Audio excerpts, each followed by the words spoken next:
तो good evening everyone.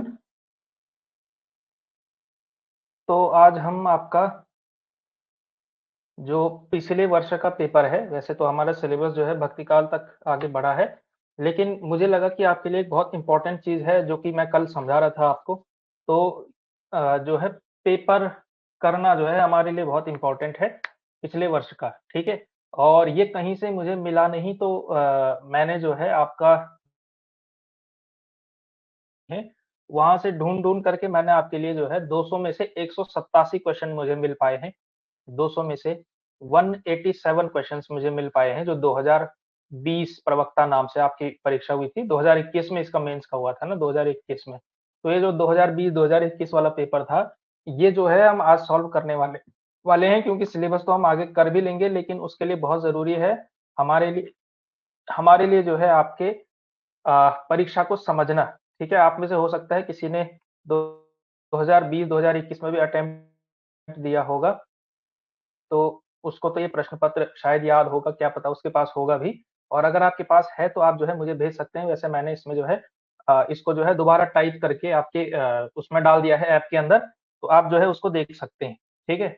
तो वो जो है फ्री में उपलब्ध है, वो जो है यानी कि जिन्होंने कोर्स सब्सक्राइब नहीं भी किया है, वो भी जाकर के उसको देख सकते हैं। आपका इस पेपर को, ठीक है? तो वहाँ पे वो इस नाम से आ जाएगा 2021 प्रवक्ता भर्ती मेंस हिंदी साहित्य। इस नाम से जो है मैंने उसका ये पीडीएफ पूरा डाला हुआ है, तो उसको आप डाउनलोड करके अपने पास रख सकते हैं, ठीक है? बाकी 13 क्वेश्चन मुझे मिल नहीं पाए क्योंकि मुझे मूल प्रश्न पत्र नहीं मिला। अगर किसी के पास हो, किसी को मिल जाए तो वो जो है मुझे भेज सकता है व्हाट्सएप पर, ठीक है ना? चलिए, तो हम जो है आज एक बहुत इम्पोर्टेंट काम करने जा रहे हैं कि पहला जो है हम क्या करेंगे आपका ये जो पेपर था 2021 का, इसको सॉल्व करने जा रहे हैं, ठीक है?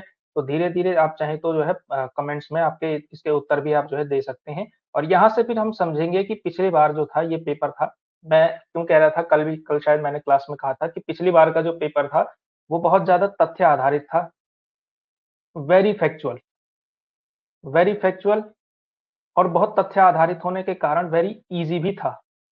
कोई कठिन काम इसमें नहीं था, वेरी ईज़ी था, ठीक है? और मुझे लगता है कि अभी अगर आपको ये दे दिया जाए इन प्रश्नों में से, तो आप 200 में से 190 प्लस स्कोर कर जाएँगे हर कोई। लेकिन आपको साथ ही साथ ये भी ध्यान रखना है कि ये पिछली बार का पेपर था, ठीक है ना? तब से जो है 4 साल तो हो ही चुके हैं इस पेपर को, 2021 से लेकर 2025 हो चुका है और आपका जो है कभी भी पेपर कभी भी होगा। हम ये मान के चल रहे हैं कि अगर 2025 में भी होगा तब भी 4 साल पुराना पेपर तो है ही। तो इस नज़रिए से आपने जो है इस प्रश्न पत्र को देखना है। खैर, हम जो है स्टार्ट करते हैं सॉल्व करना इसको, कि पहला क्वेश्चन देखिए आपके पास आसान सा, हिंदी साहित्य का वैज्ञानिक इतिहास जो है ये किसने लिखा है? हिंदी साहित्य का वैज्ञानिक इतिहास किसने लिखा है? तो मैं बहुत ज़्यादा समय ना गँवाते हुए, आपको भी जानते हैं, गणपति चंद्र गुप्त ने जो है आपका हिंदी साहित्य का वैज्ञानिक इतिहास लिखा है। हिंदी साहित्य का वैज्ञानिक इतिहास, ठीक है? तो एक-एक करके जो है आप इसमें दे सकते हैं, ठीक है? कमेंट में जो है उत्तर दे सकते हैं 1, 2, 3, 4 करके, उस प्रकार से दे सकते हैं, ठीक है? खैर, दूसरा क्वेश्चन देखिए, हिंदी साहित्य का वृहत इतिहास इस ग्रंथ का प्रकाशन किसने किया था? हिंदी साहित्य का वृहत इतिहास, ये जो है हिंदी साहित्य का इतिहास नाम से, मतलब अ, वृहत इतिहास का जो है एक बड़ा संकलन निकाला था, बहुत कुछ खंडों में जो है इसका निकला था, 4 खंडों में आई थिंक, ठीक है? तो किसने जो है इसका प्रकाशन कराया था? भारत भाषा परिषद कलकत्ता ने, राष्ट्रभाषा प्रचार समिति वर्धा ने, हिंदुस्तान अकेडमी इलाहाबाद ने या फिर नागरी प्रचारणी सभा काशी ने? तो किसने कराया था इसका?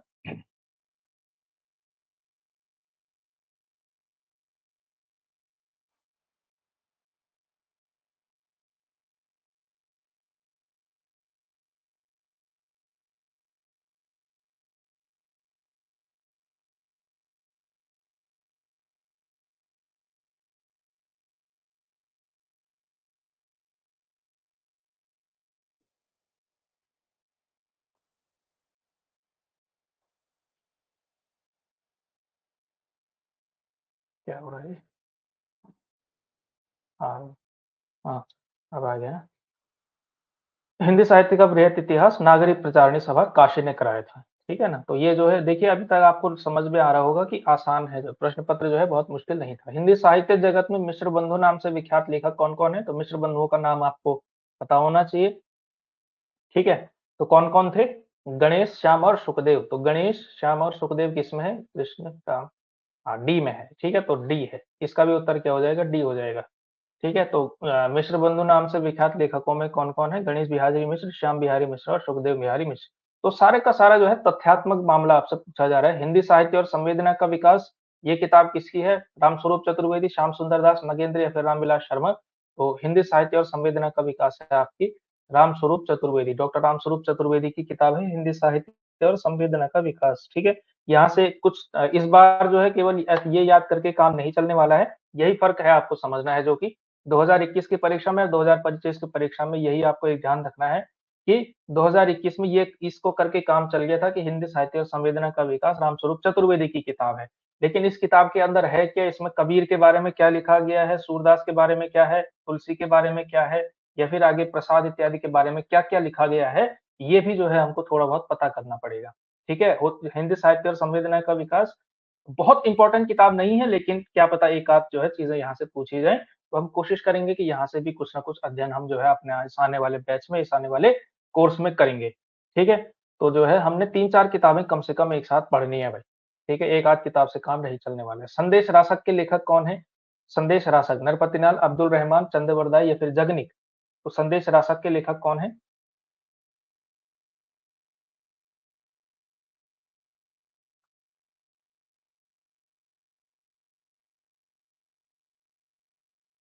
संदेश रासक है ना? अब्दुल रहमान है संदेश रासक के तो। विद्यापति की पदावली मैथिली हिंदी में रचित होने पर भी निम्नलिखित में से किससे प्रभावित है? ठीक है, देखिए विद्यापति की पदावली जो है मैथिली हिंदी में है, लेकिन प्रभावित किससे है? ठीक है, ये जो है आपसे ये प्रश्न पूछा गया है। ठीक है, ये चंगला नहीं होगा, ये बांग्ला होगा। ठीक है, सॉरी बांग्ला लिखा जाता है शायद ऐसा होता है बांग्ला। ठीक है, बांग्ला, बिहारी, मराठी या फिर उड़िया। ये देखिए इस तरह का प्रश्न जो है थोड़ा-सा आपके लिए ट्रिकी हो जाएगा। ये क्वेश्चन जो है आपको इस तरह से पता होना चाहिए कि क्या जो है इसमें दरअसल ये पूछना चाह रहा है। ठीक है? और ये प्रश्न जो है कौन कर सकता है? ये किसी भी गाइड में आपको मिलने वाला नहीं है, जो मैं कहना चाह रहा हूँ। क्वेश्चन नंबर छठा देखिए, छठे का उत्तर आप दे सकते हैं या नहीं दे सकते हैं, ये बताइए?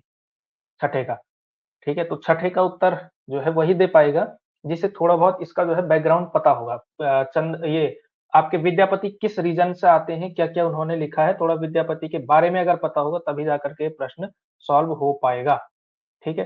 तो इसका जो है उत्तर है आपका इसका उत्तर है बांग्ला। ठीक है? बांग्ला। ठीक, बांग्ला जो है इसका सही उत्तर है क्योंकि देखिए मैथिली हिंदी में रचित होने पर भी किससे प्रभावित है? देखिए विद्यापति जो हैं, जिस रीजन के कवि हैं, तो विद्यापति जो है न केवल हिंदी में पढ़ाए जाते हैं, विद्यापति 3 भाषाओं के साहित्य में पढ़ाए जाते हैं। हिंदी साहित्य में भी पढ़ाए जाते हैं, मैथिल कोकिल तो हैं ही, मैथिली में भी पढ़ाए जाते हैं और बांग्ला में भी पढ़ाए जाते हैं। ठीक है? इसलिए बड़े इम्पोर्टेंट कवि हैं, तो यहाँ से भी आप जो है इसको याद कर सकते थे बांग्ला। ठीक है? तो थोड़ा रीज़न पता होगा, थोड़ा चीज़ें आपने पढ़ी होंगी अगर उनके बारे में, तो इस तरह के ट्रिक क्वेश्चन भी आप कर पाएँगे। ठीक है? वरना केवल गाइड पर के भरोसे रहने से काम नहीं चलने वाला है। अगला क्वेश्चन देखिए, भला हुआ जो मारिया, बहिनी हमारा कंतु, लज्जे जम तु वयम सियहु, जहि भग्या घर अंतु। अब देखिए ये जो है ये जो भाषा है इससे यही है अपभ्रंश है ये। ठीक है? अपभ्रंश, पाली प्राकृत और अपभ्रंश ये वाली जो भाषा है, ये अपभ्रंश की भाषा है। ये जो पंक्तियाँ हैं, ये किस कवि की हैं? ये जो है आपसे पूछा जा रहा है। तो ये भी अगेन ये जो है आपके लिए ये जो पंक्तियाँ हैं, पंक्तियों के लिए हमारे पास जो सोर्स होने वाला है, मैंने आपको कहा था कि पंक्तियों के लिए प्राइमरी सोर्स कौन-सा है? रामचंद्र शुक्ल की किताब जो है ना, वहाँ से सारी पंक्तियाँ जो है आपने तैयार करनी है। हिंदी साहित्य का इतिहास, वहाँ पर जो है कम से कम शुरू के 3 कालों की जो पंक्तियाँ हैं, वो तो वहीं से आदिकाल, भक्तिकाल, रीतिकाल वहीं से पूछा जाता है इन जनरल, ठीक है? तो ये जो पंक्तियाँ हैं, ये किसकी हैं? ये हेमचंद्र की जो है पंक्तियाँ। भला हुआ जो मारिया, बहिनी म्हारा कंतु, लज्जे जम तु वयम सियहु, जहि भग्या घर अन्तु। वैसे ये पंक्तियाँ ये कहना चाह रही हैं कि अच्छा हुआ जो मेरा कंत यानी पति जो है युद्ध में मारा गया, क्योंकि अगर वो युद्ध से भाग करके घर आया होता तो ये लज्जा की बात होती। तो ये आदिकालीन वीरता का कहीं न कहीं ये जो है उस समय का वीरता का स्टैंडर्ड हुआ करता था, यानी कि उसे वीरता समझा जाता है। युद्ध में मर जाने को जो है सबसे बड़ी वीरता समझा जाता था और इसी तरह की 2-4 पंक्तियाँ और भी थी जैसे एक वो पंक्ति भी है कि 12 बरस लोग कुकर जीवे और 13 लो जियो सियार। ठीक है? बरस 18 क्षत्रिय जिए, आगे जीवन को धिक्कार। ठीक है? तो 18 वर्ष ही जो क्षत्रिय जीता है और 18 से अगर वो ज़्यादा जी गया, 19 साल का हो गया, तो उस क्षत्रिय पे धिक्कार है, ठीक है? तो अगर आप में से कोई क्षत्रिय है और 18 प्लस है तो भाई समझ जाओ फिर क्या कहना चाह रही है ये कविता। ख़ैर आदिकालीन बात है, ठीक है? तो इस तरह की वीरता का वर्णन वहाँ पर था, वीरता को बहुत ज़्यादा महत्व दिया जाता था और वीरता का भी जो है उस समय पर जो है इसी तरह से बखान किया जाता था। आदिकाल को चारण काल किस साहित्य इतिहास के लेखक ने कहा है? आदिकाल को चारण काल किसने कहा है? शिव सिंह सेंगर, मिश्र बंधु, रामकुमार वर्मा या फिर डॉक्टर मोहन अवस्थी? तो आदिकाल को चारण काल कहने वाले कौन हैं? ये जो है ये आदिकाल को क्या किसने क्या कहा ये वाली चीज़ें आपको भी पता होनी ही चाहिए, ठीक है?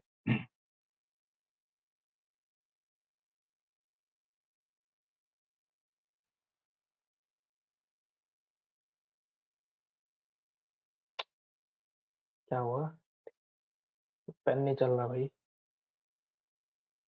खैर, ये जो है चारण काल कहने वाले कौन है? रामकुमार वर्मा है। सभी लोग जानते हैं रामकुमार वर्मा ने जो है चारण काल कहा है। इसके अलावा सिद्ध सामंतकार, राहुल सांकृत्यायन ने इत्यादि, वो सब आपको पता है, ठीक है? वीर गाथा काल शुक्ल जी ने कहा, बीज वपन काल महावीर प्रसाद द्विवेदी ने कहा। ये सारी तथ्यात्मक बातें हैं, उन सभी को याद होती हैं, रटी हुई चीज़ें हैं, ये रटने वाली चीज़ें हैं। अब देखिए, ये जो है आपके लिए प्रश्न है कि दान वाक्यावली के रचनाकार कौन हैं? दान वाक्यावली के रचनाकार कौन हैं? ये जो है आपसे प्रश्न पूछा गया है, क्या कोई इसका उत्तर दे सकता है? दान वाक्यावली किसके रचयिता कौन है?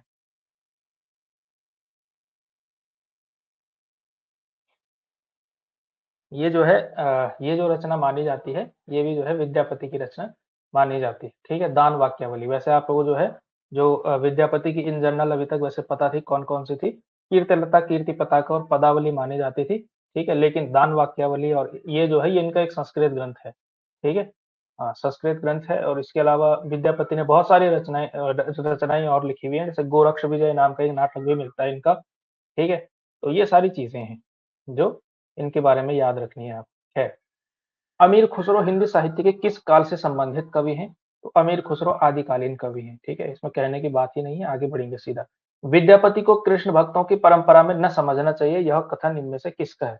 विद्यापति को कृष्ण भक्तों की परंपरा में नहीं समझना चाहिए, ये कथन जो है ये रामचंद्र शुक्ल जी ने कहा है। विद्यापति आपको पढ़ाया गया है, रामचंद्र शुक्ल के परिप्रेक्ष्य से भी पढ़ाया गया है। ये जो आपके पीछे आदिकाल के कवि हैं, इसमें से अगर कुछ तथ्यात्मक चीज़ें और छूट जाएँगी, जैसे दान वाक्यावली का पॉइंट मुझे याद नहीं आ रहा कि मैंने जो है आपको बताया होगा, लेकिन वो जो है बाद में हम ऐड कर जाएँगे उसमें, ठीक है? रिवीज़न इत्यादि में या फिर टेस्ट में जब हम वीकली टेस्ट आपका करेंगे उसमें कोर्स के अंदर तो जो है, उसी के अंदर वो चीज़ें जो बची हुई चीज़ें हैं वो जो है उसमें कवर हो जाएँगी, ठीक है? तो उसको लेकर के चिंतित होने की ज़रूरत आपको नहीं है।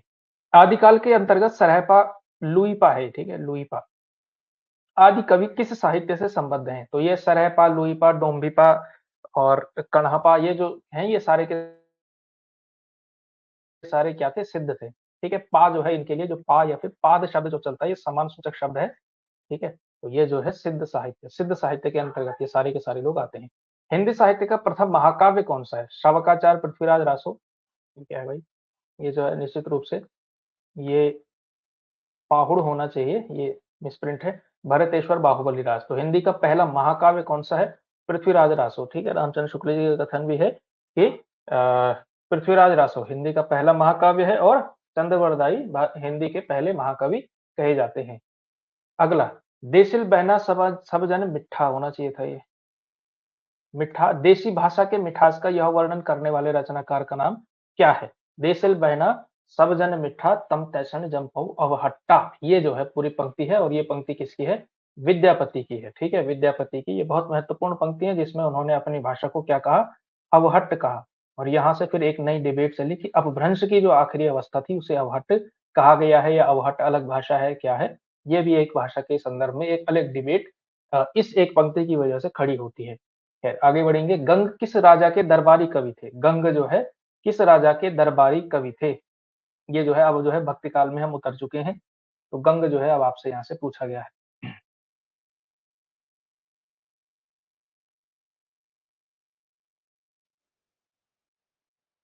तो गंग आपके जो है अकबर के दरबारी कवि थे। ठीक है? गंग जो है अकबर के दरबारी कवि थे। हाँ, दरबारी सी ही उत्तर दे रहे होंगे। 16वां देखिए, धर्म का प्रवाह कर्म, ज्ञान और भक्ति इन 3 धाराओं में चलता है, यह कथन किसका है? धर्म का प्रभाव कर्म, ज्ञान और भक्ति, ज्ञान, कर्म और भक्ति जो है, धर्म का प्रवाह कर्म, ज्ञान और भक्ति इन 3 संदर्भों में चलता है, 3 चीज़ों में चलता है, यह कथन किसका है? तो यह कथन आपका रामचंद्र शुक्ल जी का है। इन्होंने क्या कहा है? धर्म के बारे में ये कहते हैं कि जो है धर्म की जो है 3 चीज़ें होती हैं इसके अंदर, एक होता है कर्म, एक होता है ज्ञान और एक होता है भक्ति, ठीक है? इससे जो है इसमें चलता है ये। और फिर इसमें इन्होंने दिया है कि कर्म के बिना धर्म का क्या हाल हो जाता है, ज्ञान के बिना क्या होता है, भक्ति के बिना क्या होता है। जैसे भक्ति के बिना कहते हैं नीरस हो जाता है, ठीक है? कर्म के बिना वो लूला-लंगड़ा हो जाता है और ज्ञान के बिना क्या हो जाता है वो कह सकते हैं कि वो एक तरह से बुद्धि रहित हो जाता है। इस तरह की बात जो है धर्म के विषय में शुक्ल जी कहते हैं, ठीक है? तो ये जो है आपको भक्ति काल के शुरुआती विवेचन में चल जाएगा मामला। शुरुआत में ही उन्होंने ये स्पष्ट किया हुआ है, ठीक है? हिंदी साहित्य के इतिहास में। इसीलिए कह रहा हूँ कि आपको जो है प्रॉपर पढ़ना है, अच्छे से पढ़ना है। 17वां देखिए, प्रभु जी तुम चंदन हम पानी, जाकी अंग अंग वात समानी। ये काव्य पंक्तियां किस संत कवि की हैं? प्रभु जी तुम चंदन हम पानी, ये पंक्तियां भी आपको पता होंगी। प्रभु जी तुम चंदन हम पानी जो है किसकी हैं? तो ये आपको पता ही होगा, ये जो है रैदास की है ना? रैदास की पंक्तियां हैं, तो ये जो है आपका रैदास हो जाएगा। अगला देखिए, अगला क्वेश्चन, द निर्गुण स्कूल ऑफ हिंदी पोएट्री इनमें से किसका शोध ग्रंथ है? द निर्गुण स्कूल ऑफ हिंदी पोएट्री। अब जो है ये है आपका, कह सकते हैं आपके लिए क्या, थोड़ा सा टफ टाइप का क्वेश्चन, क्योंकि ये जो है आपने पढ़ा नहीं होगा जनरली, ठीक है? तो ये जो है आपके लिए इस तरह के क्वेश्चन ज़रा-सा इम्पोर्टेंट हो जाएँगे ठीक है? लेकिन ये तब भी किए जा सकते हैं, क्योंकि ये जो है पीताम्बर दास बड़फाल जी का जो है, जो इनका शोध प्रबंध था उसका नाम था ये, द निर्गुण स्कूल ऑफ हिंदी पोएट्री, ठीक है? तो ये भी याद किया जा सकता है वैसे पीताम्बर दत्त बड़फाल को पढ़ते समय, तो किया जा सकता था वैसे ये क्वेश्चन। महाराष्ट्र के भक्तों में सबसे पहले किसका नाम आता है? महाराष्ट्र के भक्तों में सबसे पहले किसका नाम आता है? और ये डायरेक्ट जो है रामचंद्र शुक्ल की किताब का प्रश्न है। उन्होंने सीधा-सीधा लिखा हुआ है इनके बारे में कि महाराष्ट्र के भक्तों में सबसे पहले जो है आपका नामदेव का नाम आता है। ऐसा सीधा लिखा हुआ है, नामदेव का वर्णन करते हुए उन्होंने सीधा ऐसा लिखा हुआ है। ठीक है? पहले नामदेव का नाम आता है, ऐसा सीधा-सीधा वाक्य मिलता है। वहीं से उठा दिया है सीधा-सीधा क्वेश्चन को आयोग के द्वारा। ठीक? अगला देखिए, किस संत ने विदेशी आक्रमणकारियों के विरुद्ध आवाज उठाई? किस संत ने विदेशी आक्रमणकारियों के विरुद्ध आवाज उठाई है? कबीर, गुरु नानक, सुंदरदास या फिर मलुकदास? तो गुरु नानक देव अकेले ऐसे कवि या फिर संत नजर आते हैं जिन्होंने क्या किया, विदेशी आक्रमण के खिलाफ जो है आवाज उठाई है। इनकी कविताओं में आपको जो विदेशी आक्रमण हो रहे थे उनकी अनुगूंज दिखाई पड़ती है। इसका उत्तर क्या होगा आपका? गुरु नानक देव होगा। ठीक है, बहुत इंपॉर्टेंट है ये वाला तथ्य भी नानक के लिहाज से। 21वां देखिए, अनुराग बांसुरी के अनुराग बांसुरी के रचनाकार कौन है? मुल्ला दाऊद, कासिम शाह, शेख रहीम या फिर नूर मोहम्मद? तो अनुराग बांसुरी आप भी जानते हैं, अनुराग बांसुरी किसकी रचना है? तो अनुराग बांसुरी है आपकी नूर मोहम्मद की रचना, है ना? नूर मोहम्मद की रचना है आपकी अनुराग बांसुरी। अगला क्वेश्चन, मातु पिता जग जाई तजो विदहु न लिखो कुछ भाल भलाई, यानी कि माता पिता ने जो है त्याग दिया और विधि ही न लिखो कुछ भाल भलाई, यानी कि विधि ने भी कुछ अच्छा नहीं लिखा था। यह आत्मपरक काव्य पंक्ति किस भक्तिकालीन कवि की है? ये खुद अपने बारे में लिखा है और ये जो पंक्तियां हैं ये आपको वैसे तो उससे भी पता चल चल पा रहा होगा कि मातो पिता जग जाई तजो विदेहु न लिखो कुछ भालू भलाई। ये जो है ये अवधि में लिखा, ये सॉरी, लिखो कुछ भालू भलाई, ये जो है आपका लिखा गया ब्रज भाषा में है, लेकिन ये जो पंक्तियां हैं ये तुलसीदास ने लिखी हुई है। ठीक है, संभवतः कवितावली से है, संभवतः कह रहा हूँ, श्योर शॉट नहीं हूँ, लेकिन ये पंक्तियां जरूर तुलसीदास की हैं। ठीक है, जहाँ तक मुझे लगता है कवितावली में होंगी ये, क्योंकि कवितावली में उन्होंने इस तरह की आत्मपरक पंक्तियां बहुत कही है, अपने बारे में बहुत कुछ लिखा है एक तरह से कवितावली में। और भक्ति काल के संभवतः अकेले कवि हैं तुलसीदास, यानी कि शुरू के भी, यानी कि आपको उसमें भी नहीं मिलता, रीति काल में भी नहीं मिलता ऐसा कवि जिसने अपने जीवन के बारे में बहुत कुछ उजागर किया हो, अपने बारे में बहुत कुछ कहा हो। तुलसीदास एक ऐसे कवि आपको नजर आते हैं जिन्होंने आत्मपरक काव्य पंक्तियां, आत्मपरक समझते हैं यानी खुद के बारे में, है ना? आत्मपरक अपने बारे में जो है पंक्तियां कही हो, अपने जीवन के बारे में कुछ उद्घाटन किए हो कविता में। तो तुलसीदास इस तरह के कवि आपको नजर आते हैं। खैर, ये चीज हमने पढ़नी है आगे, उसकी चिंता आपको नहीं करनी है। गोस्वामी तुलसीदास की भक्ति किस प्रकार की है? सख्य भाव, कांत भाव, दास्य भाव, वात्सल्य भाव सभी जानते हैं दास्य भाव की भक्ति है, कोई डाउट नहीं है इसमें। दास्य भाव में क्या होता है, सेवक और सेव्य और सेवक का जो है इसमें संबंध हो जाता है, स्वामी और दास का संबंध हो जाता है भक्त और ईश्वर के बीच, ठीक है, दास्य भाव। 24वां क्वेश्चन देखिए, सुंदरकांड रामचरितमानस का कौन सा सर्ग है, कौन से नंबर का कांड है सुंदरकांड? अब आपको जो है पता होना चाहिए और क्रम से पता होना चाहिए, ठीक है? कि हो सकता है ये वाला जो क्वेश्चन आए, ये वाला क्वेश्चन आपका जो है उस तरह से भी आ सकता है, ये क्रोनोलॉजी में भी पूछा जा सकता है, क्रोनोलॉजी समझते हैं? हो सकता है कि 4 कांड दिए जाएँ, बोले इसको क्रम से लगाओ और ऐसा भी आ सकता है सीधा-सीधा, ठीक है? तो ये जो है सुंदरकांड जो है आपके लिए क्या हो जाएगा आपके लिए बालकांड, अयोध्याकांड, अरण्यकांड हो जाए, किष्किंधा कांड हो जाए, फिर सुंदरकांड। तो ये जो है आपके लिए 5वें नंबर का कांड हो जाएगा, ठीक है? 5वां, ठीक है? सबसे पहला आता है बालकांड, फिर आता है अयोध्या कांड, ठीक आता है, फिर आता है अरण्य कांड, फिर आता है किष्किंधा कांड, फिर आता है सुंदर कांड, फिर लंका कांड और अंत में आता है उत्तर कांड। ये जो है आपके 7 कांड हैं रामचरितमानस के, ठीक है? अगला प्रश्न देखिए, सिया राममय सब जग जानी करहु प्रणाम जोरि जुग पानी। उपरोक्त पंक्ति में तुलसीदास ने किस दार्शनिक सिद्धांत की वंदना की है? अब ये भी आपके लिए थोड़ा-सा क्या है, ट्रिकी क्वेश्चन है, बहुत मुश्किल क्वेश्चन नहीं है ये, लेकिन क्वेश्चन जो है ट्रिकी ज़रूर है, क्योंकि अगर आपने जो है कॉन्सेप्चुअल स्टडी नहीं की होगी, तो जो है आपके लिए मामला गड़बड़ हो जाएगा, ठीक है? हाँ, सिया राममय सब जग जानी करहु प्रणाम जोरि जुग पानी, इसमें जो दार्शनिक सिद्धांत है वो विशिष्टाद्वैतवाद का सिद्धांत है, और ये आप सीधा-सीधा भी कर सकते हैं, क्योंकि तुलसीदास जिस पंथ से यानी जिस मत से प्रभावित थे, वो जो है किसके अंदर आता है, विशिष्टाद्वैतवाद के अंदर आता है। विशिष्टाद्वैतवाद जो कि आपका रामानुजाचार्य का जो है दार्शनिक सिद्धांत था, तो वहाँ से जो है इस इसमें इन पंक्तियों में वही आपको नज़र आ जाता है। बहुत ज़्यादा चर्चा करने का हमारे पास समय नहीं है पूरा समझाने का कि कैसे इसमें विशिष्टाद्वैतवाद है, लेकिन फिर भी चलिए, ठीक है? तो सिया राम मैं सब जग जानी करहूँ प्रणाम जोरि जुग पानी, ये जो पंक्तियाँ हैं तुलसीदास की हैं और विशिष्टाद्वैतवाद की व्यंजना जो है इसमें होती है, ठीक है? अगर आप नहीं भी समझ पाएँ तो भी आप कर सकते हैं कि तुलसीदास उस दर्शन से राम भक्ति धारा पूरी की पूरी विशिष्टाद्वैतवाद से प्रभावित है, तो वहीं से भी ये क्वेश्चन किया जा सकता था, ठीक है? टैकल किया जा सकता था इस क्वेश्चन को। अगला क्वेश्चन देखिए, कीरति भनित भूति भली सोई, सुर सरि सम सब कह हित खोई। ये किसकी पंक्तियाँ हैं? बहुत आसान है, तुलसीदास की पंक्तियाँ हैं, है ना? तुलसीदास जी की पंक्तियाँ हैं, कीरति भनित भूति भली सोई। कितनी बार सुना होगा आपने ये? रामचरितमानस में तुलसीदास ने सर्वप्रथम इनमें से किसकी वंदना की है? पार्वती, शंकर, वाल्मीकि, हनुमान, सरस्वती, गणेश या फिर सीताराम?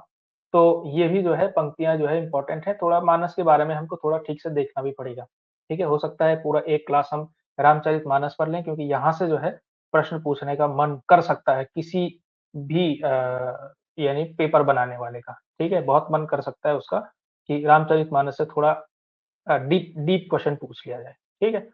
तो सबसे पहले वैसे उन्होंने सरस्वती और गणेश की जो है मिलती है, ठीक? सबसे पहले सरस्वती गणेश की जो है वंदना मिलती है, ठीक है? पार्वती शंकर भी इसमें आते हैं और हनुमान तो बहुत आते ही आते हैं, ठीक है? सीताराम तो थ्रू आउट है, कहानी ही उनकी है, तो लेकिन सबसे जो शुरुआत होती है वो सरस्वती और फिर गणेश की वंदना के साथ मानस शुरू होती है, और शुरू में के जो कुछ-कुछ अध्याय मतलब अध्याय नहीं, शुरू के कुछ यानी जो हिस्सा है, बहुत स्टार्टिंग हिस्सा वो संस्कृत में है। ऐसा लगता है कि स्टार्ट संस्कृत में ही किया गया होगा ये, और बाद में जाकर के फिर उसे जो है अवधि में लिखना शुरू किया। निम्नलिखित में से अष्टछाप का कवि कौन नहीं है? अष्टछाप का कवि सूरदास, नंददास, रैदास, कुंभनदास। तो ये भी बहुत आसान प्रश्न है आपके लिए। अष्टछाप के कवि रैदास नहीं है, क्योंकि रैदास आपके क्या है, निर्गुण भक्ति धारा के कवि हैं, और अष्टछाप कौन है? वो कृष्ण भक्ति धारा के कवि। अष्टछाप की स्थापना किसने की थी? विट्ठलनाथ ने की थी, और किनको मिला करके की थी? 4 वल्लभाचार्य के शिष्य थे और 4 जो है आपके विट्ठलनाथ के शिष्य थे। इस प्रकार जो है आपके अष्टछाप की स्थापना हुई थी, ठीक है? अगला क्वेश्चन देखिए, स्वामी हरिदास द्वारा प्रवर्तित संप्रदाय कौन सा है? हरिदास द्वारा प्रवर्तित संप्रदाय राधा वल्लभ संप्रदाय, सखी संप्रदाय, निम्बार्की या फिर इनमें से कोई नहीं। तो हरिदास द्वारा प्रवर्तित संप्रदाय, ये मैंने कई उसमें भी बोला था आपको कि भक्ति काल में आपको बहुत सारे संप्रदाय याद करने पड़ेंगे। कुछ निर्गुण वाले हैं, कुछ सगुण वाले हैं, कुछ थोड़ा अलग प्रकार के हैं, ठीक है? तो ये सारे के सारे जो है आपको तैयार करने पड़ेंगे खैर, ठीक है? तो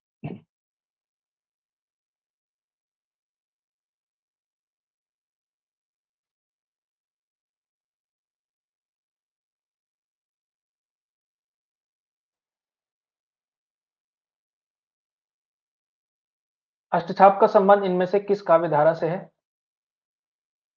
इसका उत्तर नहीं बताया गया? अच्छा, सॉरी। तो आंसर रह गया। स्वामी हरिदास द्वारा प्रवर्तित संप्रदाय जो है सखी संप्रदाय है, ठीक है, सखी संप्रदाय है। अष्टछाप का संबंध इनमें से किस काव्य धारा से है? अष्टछाप का संबंध जो है, अष्टछाप का संबंध सभी लोग जानते हैं कृष्ण काव्य धारा से, अभी बताया आपको, पूरा एक्सप्लेन किया, ठीक है। और कृष्ण काव्य धारा, ये जो अष्टछाप वाली परंपरा है, इस पर अगर हम फिलॉसफी पूछेंगे तो कौन सी फिलॉसफी है? शुद्धाद्वैतवाद। शुद्धाद्वैतवाद, इसका प्रभाव आपको नजर आता है। अगला देखिए, इनमें से अकबर दरबार के नवरत्नों में शामिल कवि कौन थे? रसखान, रहीम, कुंभनदास या फिर तुलसीदास? तो अकबर के नवरत्नों में शामिल कवि कौन था इनमें से?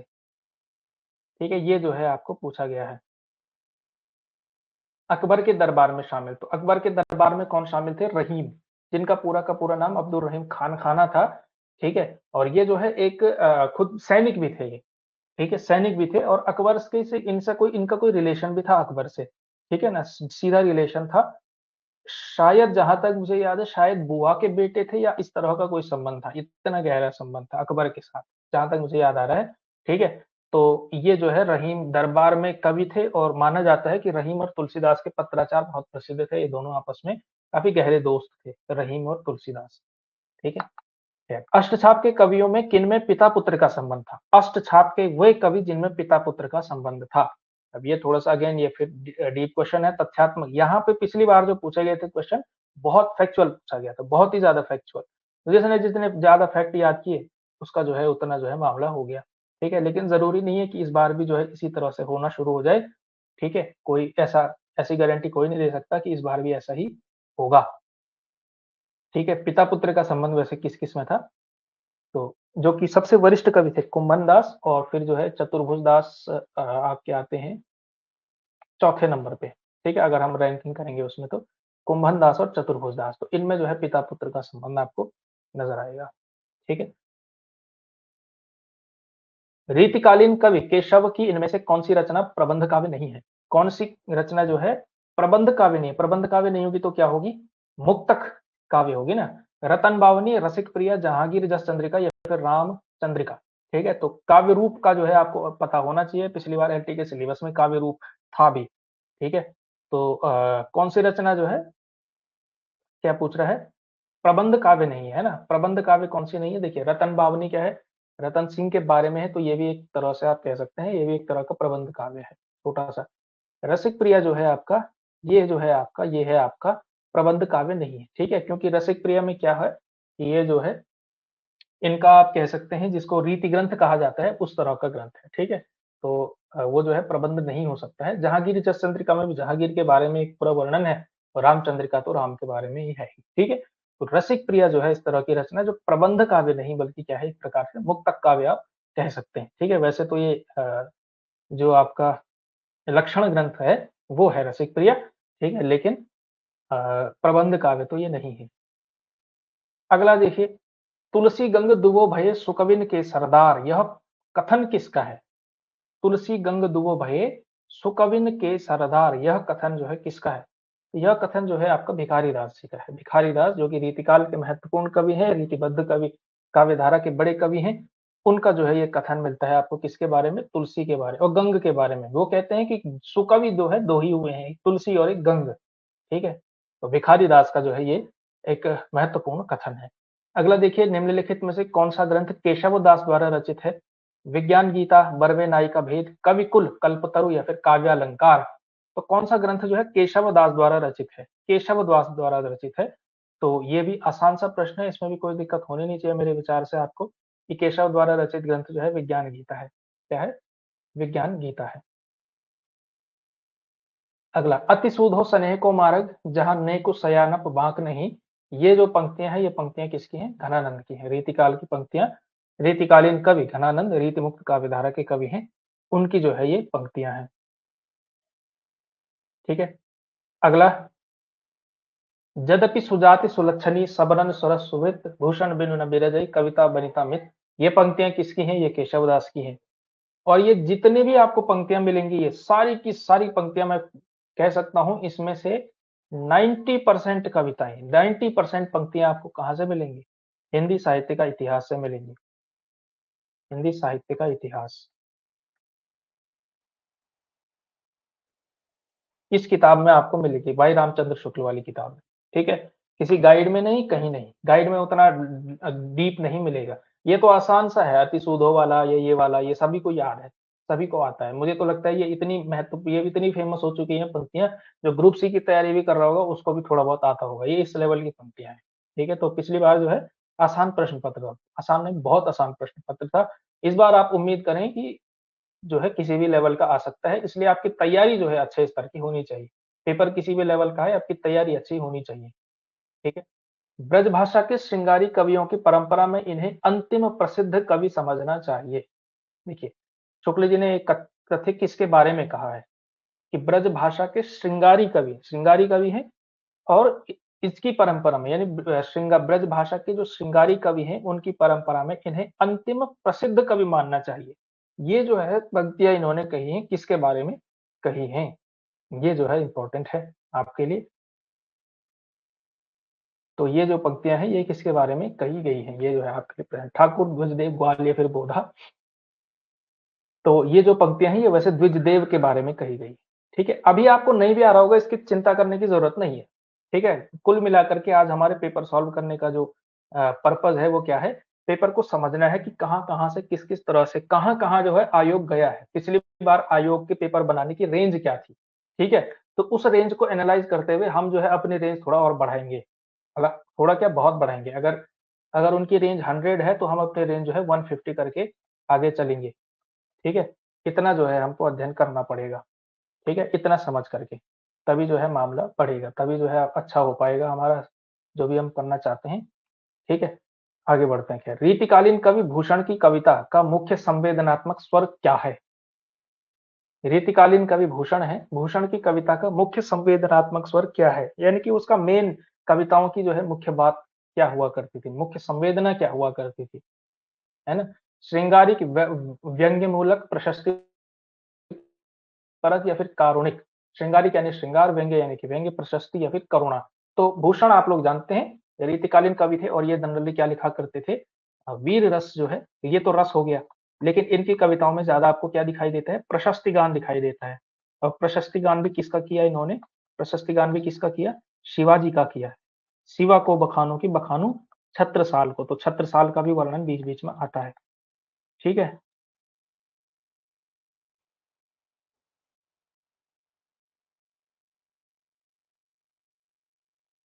कान्हा जिमी कंस पर, वो वाली जो पंक्तियाँ हैं, वो सारी पंक्तियाँ जो हैं भूषण की है और शिवाजी का प्रशस्ति गान इन्होंने गाया है, तो प्रशस्ति परक जो है सबसे ज़्यादा मिलेगी। अगर रस पूछा जाए तो वीर रस सबसे ज़्यादा मिलता है, ठीक है? तो ये सारी चीज़ें हैं। हिंदी साहित्य में राष्ट्रीय चेतना के संवाहक और आधुनिक चेतना के प्रणेता प्रथम साहित्यकार कौन है? अब देखिए ये मतलब ये बहुत बड़ा कॉम्प्लीमेंट दिया गया है, ठीक है? क्या कहा गया है? राष्ट्रीय चेतना के संवाहक और आधुनिक चेतना के प्रणेता, ठीक है? यानी कि राष्ट्रीय चेतना का इन्होंने उसको आगे बढ़ाया, जो राष्ट्रीय चेतना है, और आधुनिक चेतना के प्रणेता, यानी कि जो आपका जो मॉडर्निटी की जो सेंस वो होती है, उसका प्रणेता, प्रणेता यानी शुरुआत करने वाला, तो वैसा पहला साहित्यकार हिंदी का कौन है? ठीक है? तो निश्चित रूप से जब आधुनिक काल स्टार्ट हो रहा होगा, आधुनिक काल जहाँ से शुरू होगा वहीं से तो होगा। तो ये स्टार्ट और कौन कर सकता है? इतना बड़ा स्टेचर और किसका है? भारतेंदु हरिश्चंद्र को छोड़ कर के, ठीक है? तो ये वैसे ये भी आपको मिल जाएगा, ठीक है? तो भारतेंदु हरिश्चंद्र ही इसका उत्तर होना चाहिए। कॉमन सेंस भी यही कहता है कि जो है राष्ट्रीय चेतना के संवाहक, आधुनिक चेतना के प्रणेता, ठीक है? वैसे राष्ट्रीय चेतना के संवाहक ये सारे के सारे हो सकते हैं, लेकिन प्रणेता पूछ रहा है आधुनिक चेतना के। तो आधुनिकता की शुरुआत जिन्होंने की उनमें से तो भारतेंदु हरिश्चंद्र का नाम पहले आना चाहिए। इस वजह से ये जो है आपका उत्तर होगा। अगला क्वेश्चन, साकेत में राम का चरित्र काव्य के द्वितीय श्रेणी के चरित्रों में परिगणित होने योग्य ही बन सका है, प्रस्तुत कथन किनका है? ठीक है, ये कह रहे हैं कि साकेत में जो राम का चरित्र है, वो काव्य के द्वितीय श्रेणी के चरित्रों में परिगणित होने योग्य ही बन सका है। यानी कि आलोचक ये कहना चाह रहा है, लिखी गई साकेत, ठीक है, और साकेत में जो राम का चरित्र है, वो जो है गौण पात्र हो गया है। ये जो है कहना चाहा है आलोचक ने, और ये कथन जो है किसका है ये पूछ रहा है आलो इनके बारे में, ठीक है? तो ये जो है आपको बताना है। अब देखिए अगेन ये भी जो है क्वेश्चन है, तो ये भी आप थोड़ा गहरा क्वेश्चन आप इसको मान सकते हैं, ठीक है? तो ये क्वेश्चन दरअसल ये क्वेश्चन सॉरी कथन ये जो है आपका जैसे नंद दुलारे वाजपेयी जी का है, लेकिन पढ़ेंगे इसको आगे तो समझ लेंगे, आ जाएगा हमको करना। तो ये जो है कुछ-कुछ क्वेश्चन थे, ये मुझे लगता है ये हर कोई नहीं कर पाया होगा, किसी ने छोड़े होंगे, और जिसने ये वाले क्वेश्चन जिसने किए होंगे, उसी का अंततः जो है सिलेक्शन हुआ है, क्योंकि पिछली बार का जो कट ऑफ था वो बहुत हाई कट ऑफ था, ठीक है? 200 में से आई थिंक 170 के आस-पास कट ऑफ था, जहाँ तक मुझे याद है पिछली बार का। मैंने बनाया भी था वैसे वीडियो इस पे, ठीक है? लेकिन आप देख सकते हैं पिछली बार कट ऑफ बहुत हाई था और इसी वजह से था क्योंकि अधिकांश प्रश्न जो हैं कठिन नहीं थे, आसान थे। अयोध्या सिंह उपाध्याय हरिऔध की कृति प्रिय प्रवास में राधा का परंपरा से एक भिन्न रूप है। वो कौन-सा रूप है? विरहिणी नायिका है, प्रेयसी है, समाज सेविका है, ग्रामीण बाला है? तो ये जो है समाज सेविका का रूप इसमें दिखाई देता है, ठीक है? प्यारे जीवें जग हित करें, गेह चाहे ना आवें, ये राधा कहती है प्रिय प्रवास प्रवास में। निराला की निम्नलिखित पंक्तियाँ उनकी किस कविता से ली गई है? यह है उपाय कह उठे राम, जो मंद्रित घन कहती थी माता मुझको सदा राजीव नयन। ये पंक्तियाँ जो है आपकी राम की शक्ति पूजा की पंक्तियाँ हैं। जो आपके आधुनिक कवि हैं, आधुनिक काल के कवि, उनकी बहुत सारी कविताएँ आपको पढ़नी पड़ेंगी और कोई रास्ता नहीं है, ठीक है? और राम की शक्ति पूजा तो बहुत महत्वपूर्ण कविता है, तो इसलिए तो आपको ये करना ही पड़ेगा, ठीक है? लेकिन फिर भी क्या है, अगला देखिए महादेवी वर्मा के काव्य संग्रह नीरजा के लिए उन्हें कौन-सा पुरस्कार मिला था? नीरजा के लिए उन्हें कौन-सा पुरस्कार मिला था? मंगला प्रसाद पारितोषिक या फिर भारत भारती सेक्सरिया पुरस्कार या फिर साहित्य अकादमी मिला था? तो नीरजा के लिए कौन-सा पुरस्कार मिला था? तो अवार्ड भी आपको याद रखने पड़ेंगे, ठीक है? किसको क्या-क्या अवार्ड जो है किस-किस में मिला था? तो इनको जो पुरस्कार मिला था कहाँ चला गया क्वेश्चन? हाँ, ये जो है सेक्सरिया पुरस्कार जो है मिला था इनको, ठीक है? अगला देखिए छायावाद की किस कवि का काव्य अरविंद के जीवन दर्शन से प्रभावित है? अरविंद के जीवन दर्शन से प्रभावित जो है किसका काव्य है? तो पंत जी का काव्य है, ठीक है? सुमित्रानंदन पंत। एक बड़ी रेंज दिखाई देती है, सबसे ज़्यादा कह सकते हैं आप लंबे समय तक जिन्होंने छायावादी कवियों में से जिन्होंने लिखा, पंत जी ने लिखा और पंत जी का जो काव्य है वो अलग-अलग समय पर अलग-अलग दर्शनों से, अलग-अलग विचारकों से प्रभावित रहा, जिसमें से जो है उनका एक समय ऐसा भी था जब वो जो है अरविंद के जीवन दर्शन से प्रभावित हुए और उनकी कविताओं में कुछ-कुछ रचनाएँ इस तरह की मिलती भी हैं, ठीक है? निम्नलिखित में से कौन-सी पुस्तक गांधी के जीवन पर आधारित है? महामानव, आत्मजयी, लोकायतन और एक पुरुष और। तो कौन-सी है वो रचना? गांधी के जीवन पर आधारित है। आधारित कह रहा है, ठीक है? महात्मा गांधी के जीवन पर आधारित है। तो ये जो है आपकी कौन-सी रचना है?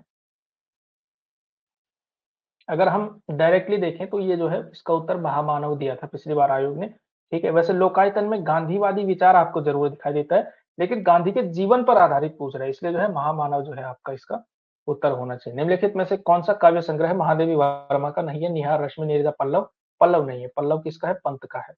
अगला देखिए महाकाव्य कामायनी में निहित दर्शन कौन-सा दर्शन है? वेदांत, अरविंद दर्शन, चार्वाक दर्शन या फिर प्रतिभिज्ञा दर्शन? तो प्रतिभिज्ञा दर्शन जो है कामायनी का निहित दर्शन है। अगली पंक्तियाँ देखिए, मुझे तोड़ लेना वनमाली, ये पंक्तियाँ हैं, ये पंक्तियाँ किसकी हैं? माखनलाल चतुर्वेदी की हैं, सभी जानते हैं। निम्नलिखित में से छायावादी कवि नहीं है, कौन नहीं है छायावादी कवि? नहीं है पूछ रहा है, मैथिली शरण गुप्त, निराला प्रसाद पंत, तो मैथिली शरण गुप्त नहीं है। द्विवेदी योगीन कवि हैं, राष्ट्रीय सांस्कृतिक धारा के कवि हैं, छायावादी कवि नहीं है। निम्नलिखित में से छायावाद की प्रवृत्ति नहीं है, कौन-सी जो है इसकी प्रवृत्ति नहीं है छायावाद की? अमूर्त एवं अशरीरी सौंदर्य चित्रण ये छायावाद की प्रवृत्ति है। प्रकृति का चित्रण भी है, मानव प्रेम, शिशु प्रेम और अशांत के प्रति व्यक्ति उदात्त प्रेम वर्णन, ये भी छायावाद की प्रवृत्ति है। इतिवृत्तात्मकता नहीं है, इतिवृत्तात्मकता किसकी है? द्विवेदी युगीन कवियों की जो है विशेषता आप मान सकते हैं। इतिवृत्तात्मकता यानी डिस्क्रिप्टिव, बहुत ज़्यादा वर्णन प्रधान जो है कविता। छायावाद की कविता जो है इस तरह की नहीं, ठीक है? उसमें थोड़ा-सा फिर प्रकृति चित्रण और ये सारी अमूर्त, अशरीरी सौंदर्य चित्रण की वजह से वो कविता थोड़ा-सा जो है आपकी इतिवृत्तात्मकता के ढर्रे से निकलती है, ठीक है? फिर उसमें जो है व्यंजना आनी शुरू हो जाती है। राम की शक्ति पूजा का प्रकाशन वर्ष क्या है? 30, 38, 36, 40 1936 में जो है राम की शक्ति पूजा प्रकाशित हुई थी। लोकायतन किस विधा की कृति है? लोकायतन किस विधा की कृति है पूछ रहा है, विधा पूछ रहा है। वैसे विधा नहीं पूछना चाहिए, ये काव्य रूप है दरअसल, ठीक है? काव्य रूप, विधा तो ये कविता ही है, काव्य रूप ये इनसे भी नहीं हो रहा है। सही शब्द आयोग भी नहीं लिख रहा है तो क्या किया जाए फिर? खंड काव्य, मुक्तक काव्य, प्रबंध काव्य या फिर नीति काव्य? तो जो लोकायतन क्या है इसमें से?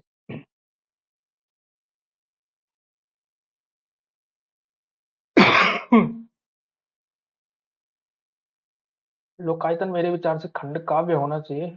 1 मिनट मैं उत्तर देख ही लेता हूँ इसका, ठीक है? ये मुझे भी समझ में नहीं आ रहा है।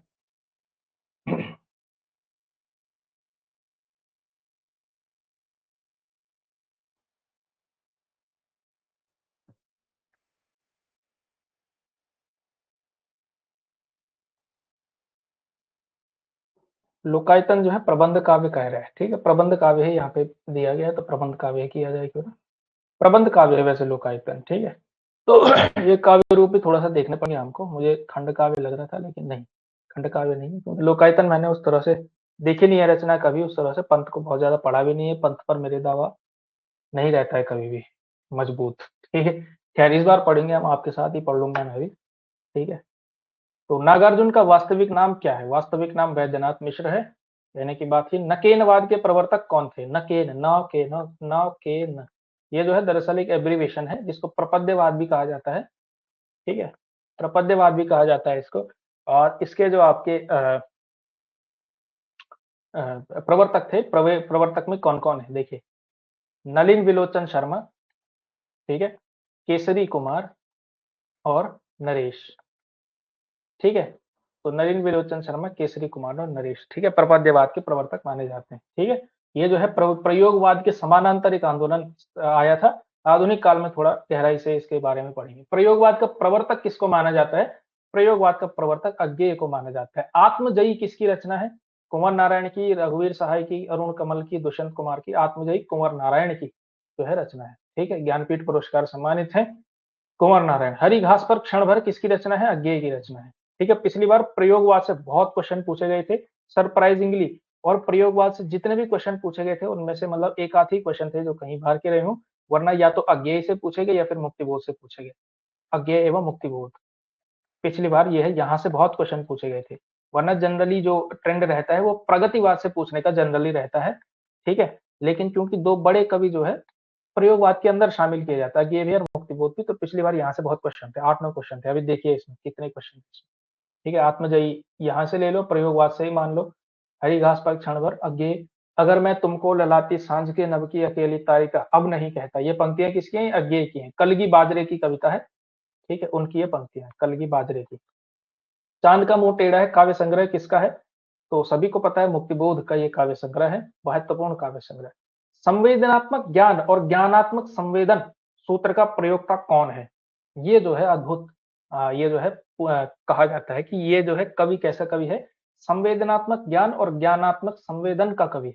तो ये जो सूत्र है इसका प्रयोक्ता जो है गजानन माधव मुक्तिबोध है, ठीक है ना। हाँ, क्या है? कला सामाजिकता अनुपयोगिता की अनुभूति के विरुद्ध अपने को प्रमाणित करने का करने का प्रयत्न अपर्याप्तता के विरुद्ध विद्रोह है। अब ये समझ में नहीं आएगा कहना क्या चाह रहा है। देखिए, कला जो है सामाजिक अनुपयोगिता के की अनुभूति के विरुद्ध अपने को प्रमाणित करने का प्रयत्न अपर्याप्तता के विरुद्ध विद्रोह है। यह जो है इनमें से यह किसका कथन है? तो मुझे ये जो कथन लग रहा है थोड़ा अज्ञेय टाइप का कथन लग रहा है, ठीक है। मैं देख ही लेता हूँ आंसर की में, 1 मिनट।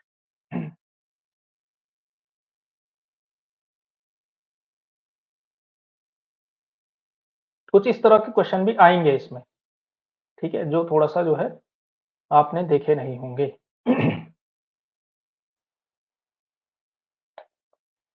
अज्ञेय का ही कथन है, अज्ञेय का कथन है, ठीक है। अज्ञेय एक टाइप का लग ही रहा था ये, इस तरह की बातें अज्ञेय बहुत करते हैं, कला के बारे में, भाषा के बारे में, ठीक है। तो खैर ये जो है अज्ञेय का, खैर जब तार सप्तक इत्यादि की भूमिकाएं ये सब देखेंगे, या फिर जब प्रयोगवाद पर उनके विचार, पहला शब्द जो तार सप्तक, दूसरा, तीसरा, चौथा सप्तक, उनकी भूमिकाओं से ही संभवतः ये कहीं ना कहीं से निकाला गया होगा, तो वहां से हम चीजें देख लेंगे, ठीक है। तो हम ये जो हम रेंज का आइडिया लगा रहे हैं कहीं ना कहीं आयोग का, ठीक है, तो वो थोड़ा थोड़ा कहाँ कहाँ से देखना है।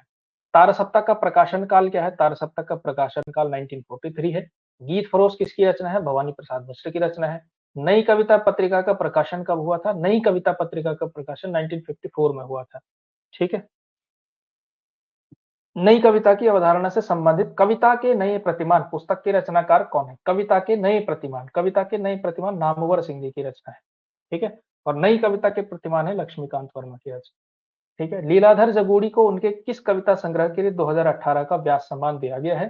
तो लीलाधर जगूड़ी उत्तराखंड के महत्वपूर्ण कवि हैं, और इन पर जो है क्वेश्चन पूछे जा सकते हैं। लीलाधर जगूड़ी और मंगलेश डबराल पर बहुत क्वेश्चन पूछे जाते हैं, कई बार आते हैं यहाँ से प्रश्न, ठीक है। तो ये जो है आपको याद रखने हैं, जरूर याद रखने हैं, ठीक है। और इनको जो है जो मिला है व्यास सम्मान, जितने लोग उतने प्रेम, इस कविता के लिए मिला है, इसके लिए जितने लोग उतने प्रेम।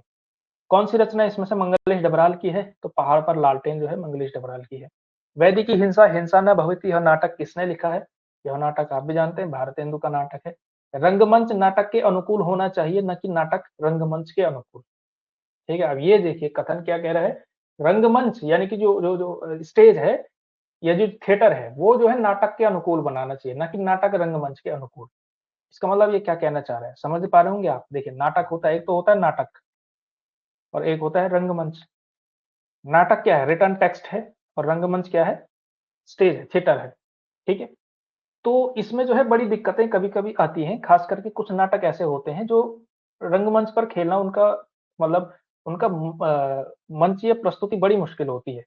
ठीक है? जैसे प्रसाद के नाटकों में ये दिक्कत आती है कि प्रसाद के नाटकों को मंच पर नहीं खेला जा सकता। मतलब बहुत असंभव काम है, बहुत खर्चा हो जाएगा। एकदम आपको जो है थिएट्रिकल वो सब बनाना पड़ेगा, पीछे बैकग्राउंड रखते हुए कॉपी कुछ करना पड़ता है।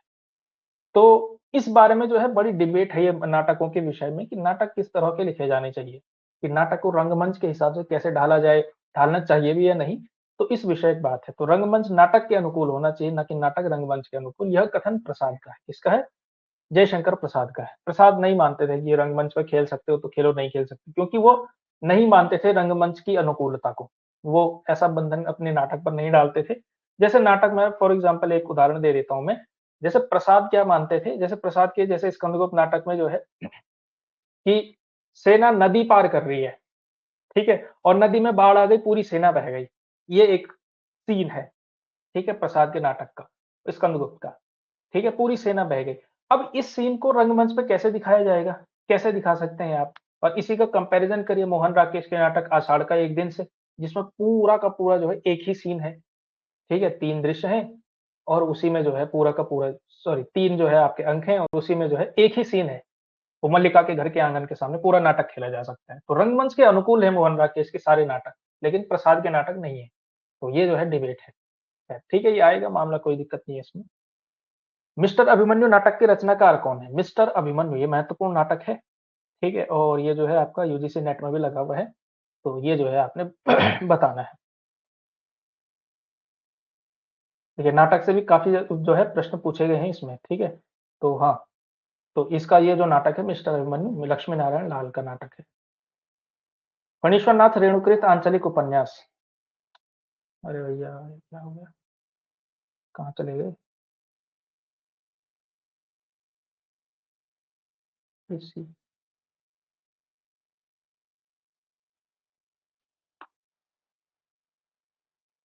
1 मिनट मैं ये लेके आता हूँ। ये हैं वो ऑप्शंस जो वहाँ से यहाँ हो गए थे। आई थिंक जहाँ तक मुझे लग रहा है फुल बी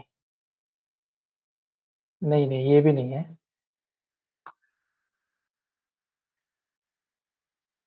खैर चलिए कोई बात नहीं, ये अभी जो इसका ये आ नहीं पा रहा है। आंचलिक उपन्यास, रेणु के ज्यादातर उपन्यास है, जैसे महिला आंचल इनमें से एक है, ठीक है? तो इसी में से कहीं से गायब हुआ है ये क्वेश्चन, ठीक है? खैर थोड़ा क्वेश्चन इधर उधर हो गए, ठीक है? लेकिन फिर भी समझने के लिए राग दरबारी उपन्यास है श्रीलाल शुक्ल का, बहुत शानदार उपन्यास। इनमें से कौन सा उपन्यास प्रेमचंद का नहीं है? अरे भाई इसमें तो एक ही उपन्यास है जो प्रेमचंद का है। अच्छा यही शायद गड़बड़ हो गई थोड़ा ऑप्शंस की, है ना? तो ये आप समझ लेंगे प्रेमचंद का उपन्यास कौन सा नहीं है, ये आप फिगर आउट कर ही लेंगे। उपन्यास सारे के सारे याद करने हैं, रेंज बताने के लिए कह रहा हूँ। वयम रक्षामः किसकी रचना है? वयम रक्षाम रांगे राघव की है। रांगे राघव की है, चतुर्सेन शास्त्री की है। वयम रक्षाम, फिर मैं कंफ्यूज हो गया। ये बहुत आसान क्वेश्चन है। वयम रक्षामः,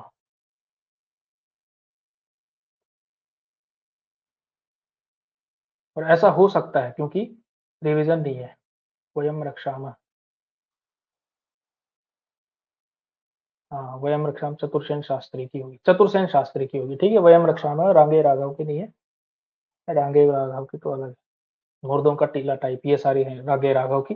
चतुर्सेन शास्त्री की वयम रक्षाम हो गया, वैशाली की नगर वधु हो गया, यही पढ़ा हुआ है उपन्यास वैशाली की नगर वधु। बाण भट्ट की आत्मकथा की साहित्यिक विधा, बाण भट्ट की आत्मकथा साहित्यिक विधा क्या है ये? आत्मकथा नाम है जरूर, लेकिन यह दरअसल उपन्यास है, हजारी प्रसाद द्विवेदी जी का ऐतिहासिक परिपाटी का उपन्यास है। चित्रलेखा किसकी रचना है? चित्रलेखा भगवती चरण वर्मा की रचना है। छाया मत छूना मन, ये उपन्यास है, ये किसका है? ठीक है? ये जो उपन्यास है छाया मत छूना मन, ये जो उपन्यास है ये किसका है? हिमांशु जोशी का है। और जिन रचनाकारों का संबंध उत्तराखंड से है, उनका बड़ा महत्व है आपके प्रश्न पत्र में, ठीक है? पूछा जा सकता है। Post box number 203 Nala Sopara किसकी रचना है? तो ये जो है चित्रा जी की रचना है, चित्रा मुद्गल की रचना है, ठीक है? बहुत महत्वपूर्ण है, थर्ड जेंडर विमर्श पर आधारित है ये, ठीक है? थर्ड जेंडर का जो विमर्श है पूरा का पूरा उस पर है। आपका बंटी उपन्यास की लेखिका कौन है? मन्नू जी का, एक मन्नू भंडारी जी का बहुत महत्वपूर्ण उपन्यास है आपका बंटी, ठीक है? कौन सा कथाकार उत्तराखंड से संबंधित नहीं है? अमरकांत नहीं है, ठीक है? शैलेश जी, शिखर जोशी, हिमांशु जोशी, ये सब के सब उत्तराखंड से संबंधित हैं। निम्नलिखित में से प्रगतिवादी विचारधारा के प्रतिनिधि रचनाकार कौन है? प्रगतिवादी विचारधारा पूछ रहा है, ठीक है? तो प्रगतिवाद के कौन-कौन हुए हैं? बहुत सारे हैं। प्रगति मतलब आपको सबका नाम पता होना चाहिए कि कौन किस विचारधारा का, किस तरह का, किस दर्शन, किस विचारधारा से प्रभावित रचनाकार है, तो यशपाल का नाम है, ठीक है? खास करके गद्य में अगर आप बात करेंगे तो प्रगतिवादी विचारधारा का सबसे बड़ा रचनाकार कौन है? हिंदी में तो यशपाल है, ठीक है? इसके अलावा अन्य नाम है, जैसे प्रगतिवादियों में गद्य की अगर मैं बात करूँ तो राहुल जी का नाम आता है, राहुल सांकृत्यायन का नाम आता है ना? रांगे, राघव, यशपाल, ये सारे के सारे नाम आते हैं। कविता में और भी बहुत सारे, केदारनाथ अग्रवाल, नागार्जुन का नाम आता है, इसके अलावा त्रिलोचन, वासुदेव सिंह त्रिलोचन का नाम आता है। तो ये सारे जो हैं प्रगतिवादी महत्वपूर्ण साहित्यकार हैं। समांतर कहानी आंदोलन के प्रवर्तक कौन है? समांतर कहानी आंदोलन, इसके प्रवर्तक कौन है? देखिए अगेन ये सब कहानी आंदोलन पे आ गया अभी मामला। तो कुल मिलाकर के जो क्या है, ये रेंज जो है बहुत तथ्यात्मक वाली है अभी तक, इसकी अप्रोच। पिछली बार की जो अप्रोच थी क्या थी? बहुत ज़्यादा फैक्चुअल थी, ठीक है? तो समांतर कहानी आंदोलन के वैसे रचनाकार कौन है यहाँ पे? कमलेश्वर है, ठीक है? नायक खलनायक विदूषक, ये जो है कहानी संग्रह, ये किसका है? ये है नायक खलनायक विदूषक, मन्नू भंडारी का है। उसने कहा था कहानी, गुलेरी जी की कहानी है, बहुत महत्वपूर्ण, 1915 में प्रकाशित हुई थी। किस कथाकार को पहाड़ का प्रेमचंद कहा जाता है? विद्यासागर नौटियाल को कहा जाता है। इसीलिए मैं कह रहा हूँ जो उत्तराखंड से संबंधित साहित्यकार हैं उनको भी थोड़ा-सा आपने पढ़ना है।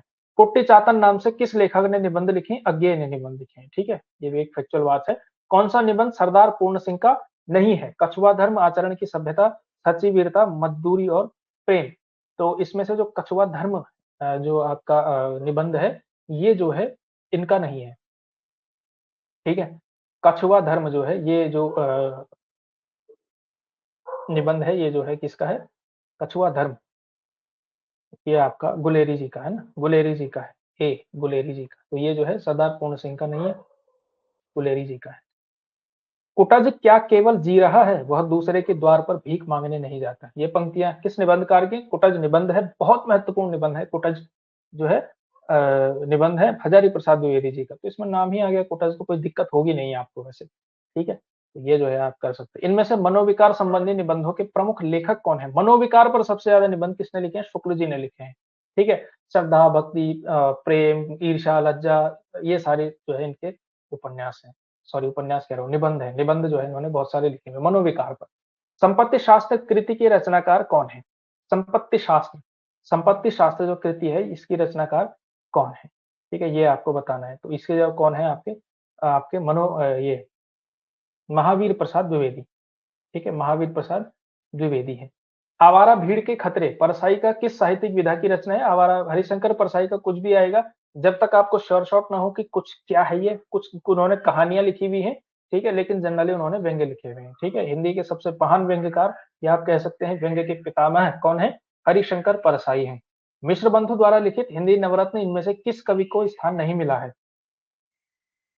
ठीक है, मिश्र बंधुओं ने नवरत्न बनाए, हिंदी के नवरत्न बनाए, ठीक है? और किस कवि को इनमें से स्थान नहीं दिया? सूरदास को, तुलसीदास को, मलिक मोहम्मद जायसी को या फिर केशव दास को, ठीक है? तो ये जो है अगेन अभी आलोचना का जो है क्वेश्चन है, ठीक है? तो इसमें इन्होंने क्या किया है, जायसी को जो है स्थान नहीं दिया है, मलिक मोहम्मद जायसी को स्थान नहीं दिया है नवरत्नों में से, जबकि जायसी आप कह सकते हैं हिंदी के टॉप 9 कवियों में से एक शामिल होने चाहिए, निश्चित रूप से होने चाहिए। कामायनी एक पुनर्विचार, ये कामायनी एक पुनर्विचार ये किसकी कृति है? आलोचनात्मक कृति है, मुक्तिबोध की है, ठीक है ना? मुक्तिबोध की है, मुक्तिबोध गजानन माधव मुक्तिबोध की आलोचनात्मक कृति है, कामायनी एक पुनर्विचार। और इसका जो प्रकाशन हुआ था ये पूछा जा रहा है आपसे। अगेन ये थोड़ा-सा रेयर तथ्य है, ठीक है? तो ये जो है आपको इस तरह से करने पड़ सकते हैं 1961 में। तो ये ऐसे तथ्य हैं जो क्वेश्चन जो है बहुत कम लोग कर पाएंगे, ये है वो क्वेश्चन। ठीक। मुक्तिबोध रचनावली का संपादन किसने किया है? मुक्तिबोध रचनावली का संपादन जैसे नेमिचंद्र जैन जी ने किया हुआ है। निम्नलिखित में से सौष्ठववादी आलोचक किसको कहा जाता है? सौष्ठववादी या सौंदर्यवादी, ये जो आलोचक कहा जाता है, ये नंद दुलारे वाजपेयी को कहा जाता है। सी जो है इसका उत्तर होना चाहिए। अन्या से अनन्या, अब जो है आत्मकथा जीवनी, इस पर आ गए हम लोग। अन्या से अनन्या जो है, ये जो है किसकी जो है कृति है? तो अन्या से अनन्या जो है प्रभा खेतान जी की आत्मकथा है। ठीक है, प्रभा खेतान। व्योमकेश दरवेश किसकी जीवनी है? हजारी प्रसाद द्विवेदी की जीवनी है। लिखी किसने? विश्वनाथ त्रिपाठी ने। लिखी किसने है? त्रिपाठी जी ने, विश्वनाथ त्रिपाठी ने। और है किसकी? हजारी प्रसाद द्विवेदी की। ठीक है, आत्मकथा तो खुद ही अपनी लिखता है, लेकिन जीवनी आप लोग जानते हैं, एक के बारे में लिखा जाता है और एक आदमी लिखता है। तो लिखी किसने? विश्वनाथ त्रिपाठी ने लिखी। किसके बारे में लिखा है? हजारी प्रसाद द्विवेदी के बारे में। विष्णु प्रभाकर ने आवारा मसीहा जो रचना लिखी है, वो यानी विधा पूछा जा रहा है आपसे, तो ये आवारा मसीहा दरअसल जीवनी है किसकी है? शरद चंद्र की जीवनी। ठीक है, बांग्ला उपन्यासकार शरद चंद्र की जीवनी है आवारा मसीहा। बोलती प्रतिमा, ये जो रेखा चित्र है, इसके रचनाकार कौन है? देखिए, रेखा चित्र, संस्मरण, ये सब आपको याद करने हैं काफी सारे। ठीक है, फैक्चुअल वाला मामला बहुत ज्यादा होने वाला है। तो बोलती प्रतिमा, ये जो है आपका वैसे श्री राम शर्मा। बोलती प्रतिमा श्री राम शर्मा। राहुल सांकृत्यायन द्वारा लिखित यात्रा वृत्तांत कौन सा इसमें से? आंखों देखा रूस पृथ्वी परिक्रमा यात्रा के पन्ने, लद्दाख यात्रा की डायरी।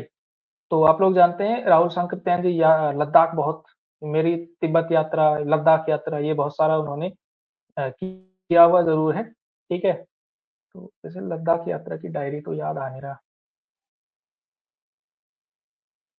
यात्रा के पन्ने, ठीक है, यात्रा के पन्ने हैं इनका यात्रा वृत्तांत इनमें से। ठीक है, देखिए थोड़ा सा अनपॉपुलर पूछ लिया, मेरी तिब्बत यात्रा इत्यादि इत्यादि पूछा जाता तो कोई भी कर लेता, लेकिन यात्रा के पन्ने ये भी आपको याद रखना है। हिंदी का पहला समाचार पत्र जो उदंत मार्तंड था, यह प्रकाशित हुआ था, कब प्रकाशित हुआ था? ये जो है आपको बताना। अब देखिए, हिंदी पत्रकारिता के क्वेश्चन है। ठीक है, तो पहला समाचार पत्र जो है 1926 में कलकत्ता से प्रकाशित हुआ था, साप्ताहिक था ये। ठीक है, 1901 में सरस्वती पत्रिका का संपादन किस साहित्यकार ने किया? सरस्वती का संपादन 1901 में पूछ रहा है, 1901 में जो है किसने किया? ये जो है आपके लिए क्वेश्चन है। तो 1901 में जो है इसका जो संपादन किया था, 1901 में श्याम सुंदर दास ने किया था, क्योंकि महावीर प्रसाद द्विवेदी 1903 में बने थे। ठीक है, ये भी ध्यान रखना है भैया। श्याम सुंदर दास थे इसके संपादक इससे पहले। प्रेमघन द्वारा संपादित पत्रिका कौन सी है? प्रेमघन द्वारा संपादित पत्रिका पूछी जा रही है। प्रेमघन की संपादित पत्रिका है आपकी आनंद कादम्बिनी। आनंद कादम्बिनी। भारतेंदु युग का कौन सा पत्र जो है भारतेंदु युग का नहीं? हिंदी प्रदीप, सार, सुधानिधि, आनंद, ये कादम्बिनी होना चाहिए, कादम्बिनी होना चाहिए, यही है वो, या फिर चांद। तो भारतेंदु युग का कौन सा नहीं है पूछ रहा है। ठीक है, तो ये जो चांद पत्रिका है, ये जो है चांद पत्रिका महादेवी वर्मा ने इसकी जो है शुरुआत की थी। ठीक है, तो महादेवी वर्मा की ये पत्रिका है, 1920 में शुरू हुई थी, तो भारतेंदु युग की तो नहीं है निश्चित रूप से। ठीक। अगला देखिए, 2018 का साहित्य अकादमी पुरस्कार। ठीक है, अगेन हमको जो है अभी के याद करने पड़ेंगे, जैसे हाल ही में कल परसों की बात है ना, विनोद कुमार शुक्ल जी को ज्ञानपीठ पुरस्कार प्राप्त हुआ है। तो ये जो है आपको याद करने पड़ेंगे, याद रखने पड़ेंगे, पुरस्कार इत्यादि के क्वेश्चन पूछे जाते हैं। 2018 में वैसे जो आपका साहित्य अकादमी प्राप्त हुआ था, तो ये जो है प्राप्त हुआ था आपको किसको? चित्रा जी को, चित्रा मुद्गल को। ठीक है, चित्रा मुद्गल को। हिंदी प्रदीप पत्रिका के संपादक कौन थे? हिंदी प्रदीप, ये भी आप लोग जानते हैं, हिंदी प्रदीप के जो संपादक थे,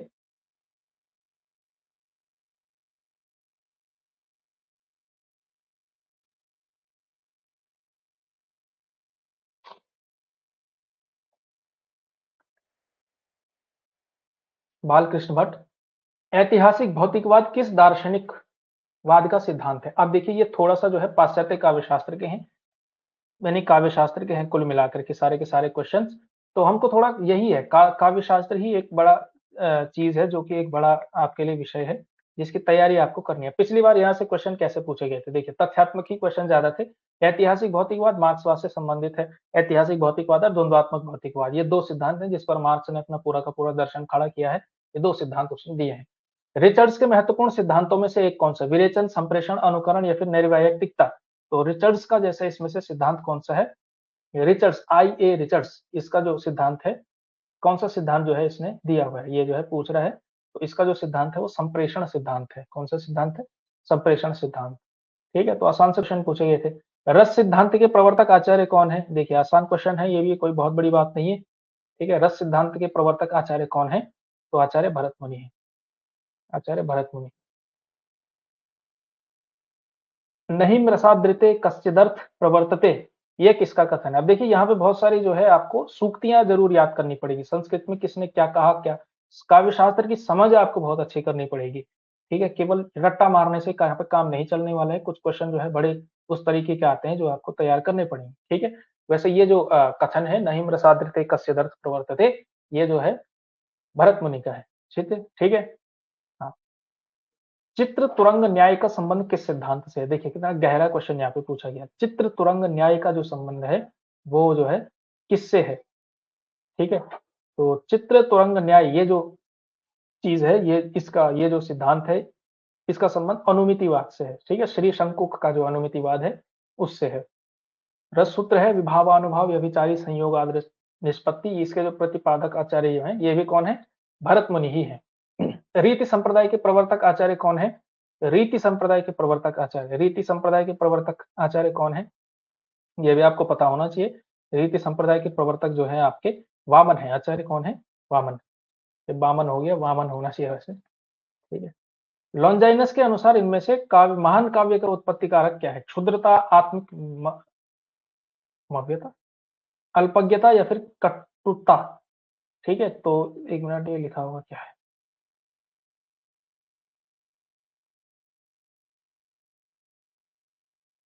भव्यता है, सॉरी ये आत्मिक भव्यता है। ठीक है, भव्यता, ये आत्मिक भव्यता होना चाहिए। ठीक है, और लॉन्जाइनस ने इसी को ही माना। आत्मिक भव्यता जो है महान काव्य का उत्पत्ति कारक है, लॉन्जाइनस। ठीक है, लॉन्जाइनस के सिद्धांत। कैथारसिस जो शब्द है ये मूलतः किससे संबंधित है? भौतिक शास्त्र से, रसायन शास्त्र से, समाज शास्त्र से या फिर चिकित्सा शास्त्र से? ये जो कैथारसिस है ये अरस्तु ने दिया हुआ है विरेचन सिद्धांत, तो वैसे ये चिकित्सा शास्त्र का शब्द है लेकिन प्रयुक्त होता है पाश्चात्य काव्य शास्त्र में भी। आचार्य क्षेमेंद्र ने औचित्य के कितने अंग निर्धारित किए? अब देखिए यहाँ पे औचित्य संप्रदाय वाले हैं क्षेमेंद्र, तो उन्होंने जो है कितने अंग जो है इसके लिए निर्धारित किए हैं? तो इसके लिए अंग निर्धारित किए गए हैं 28, 28। ठीक है, पढ़ना भी पड़ेगा काव्य शास्त्र पे, चाहे 1 महीना लगे। अदोषो अदोषी सगुणी सालंकारी च शब्दार्थो काव्यम, यह जो है काव्य लक्षण दिया हुआ है, ये किसने दिया है? ये कथन, ये मतलब जो ये सिद्धांत है ये किसने दिया है? अदोषो सगुणो सालंकारो च शब्दार्थो काव्यम, ये दरअसल होना चाहिए था, ये थोड़ा गड़बड़ मामला। हेमचंद्र का ये सिद्धांत है। ठीक है, साहित्य दर्पण किसकी रचना है? जगन्नाथ, विश्वनाथ, मम्मट या फिर अभिनव गुप्त? देखिए ये वाले क्वेश्चन तो बहुत आसान है, ये तो सभी को करने पड़ेंगे भाई। ठीक है, जो तथ्य है वो सारे के सारे सबको आने चाहिए। साहित्य दर्पण आचार्य विश्वनाथ की रचना है। ठीक है, सौंदर्य की व्याख्या करते समय क्रोचे ने अभिव्यंजना के कितने स्तरों का उल्लेख किया है? वैसे क्रोचे का अभिव्यंजनावाद तो सभी को पता है। ठीक है, लेकिन कितने स्तरों का उल्लेख जो है उसने किया है? तो उसने जो है 4 जो है किए हुए हैं। कितने हैं? 4 स्तरों का उल्लेख जो है क्रोचे करता है।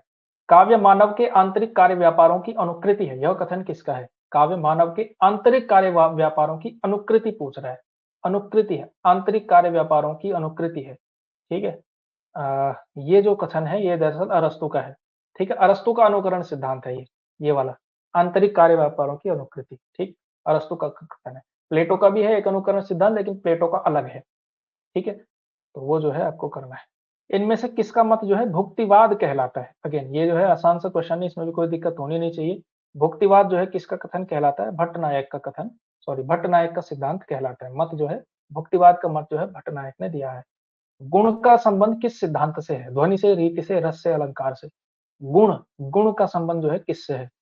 गुण का संबंध जो है होता है आपका या रीति से होता है। किससे होता है? रीति से होता है। अभी काव्य शास्त्र में आएगा तो ये देखिए यहाँ पे भी आप समझ पा रहे होंगे कि तथ्यात्मक मामला काफी ज्यादा है।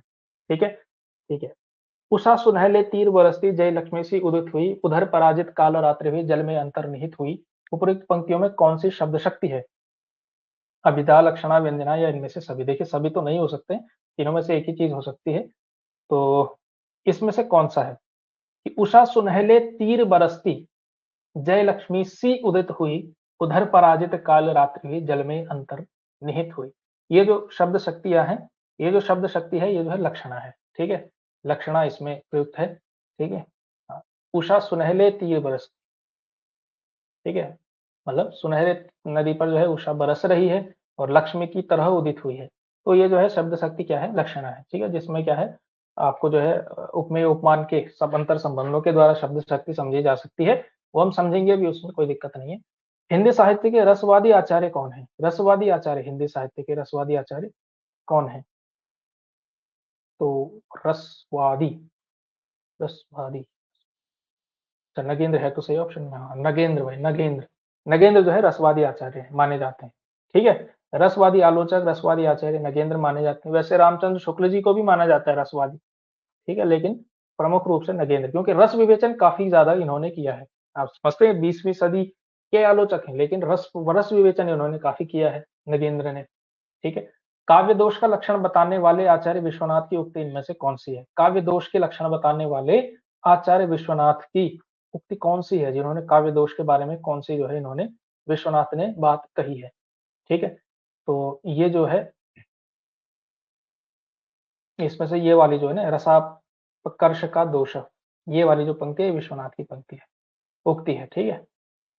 इनमें से माधुर्य गुण का उदाहरण कौन सा है? माधुर्य गुण जो है आपसे पूछा जा रहा है, विनती सुन लो हे भगवान, हम सब बालक हैं नादान, मंद मंद मुरली बजावत अधर बरे, मंद मंद निक्ष्यो मुकुंद मधुवन ते, ये दो माधुर्य गुण है भाई इसमें। मील सरोरुह श्याम अरुण वारीज नयन, करो करतु सो मम उर्धाम सदा क्षीर सागर शयन, ये भी है ही। मधुमय वसंत, ये भी है। ये वाला जो है विनती सुन लो हे भगवान, इसमें क्या है, इसमें जो है आत्मनिवेदन का दिखाई दे रहा है एक तरह से कहीं ना कहीं, ठीक है। ये भाव जो है माधुर्य गुण नहीं है ये, विनती सुन लो हे भगवान प्रार्थना का भाव है, तो हम सब बालक है नादान एक तरह से, है ना, सेवक सेवे सेवक वाला भाव नजर आ रहा है, दास्य भाव टाइप कुछ है, आत्मनिवेदन आप कह सकते हैं। मधुर माधुर्य गुण तो इसमें नहीं है। विभाव के कितने प्रकार होते हैं?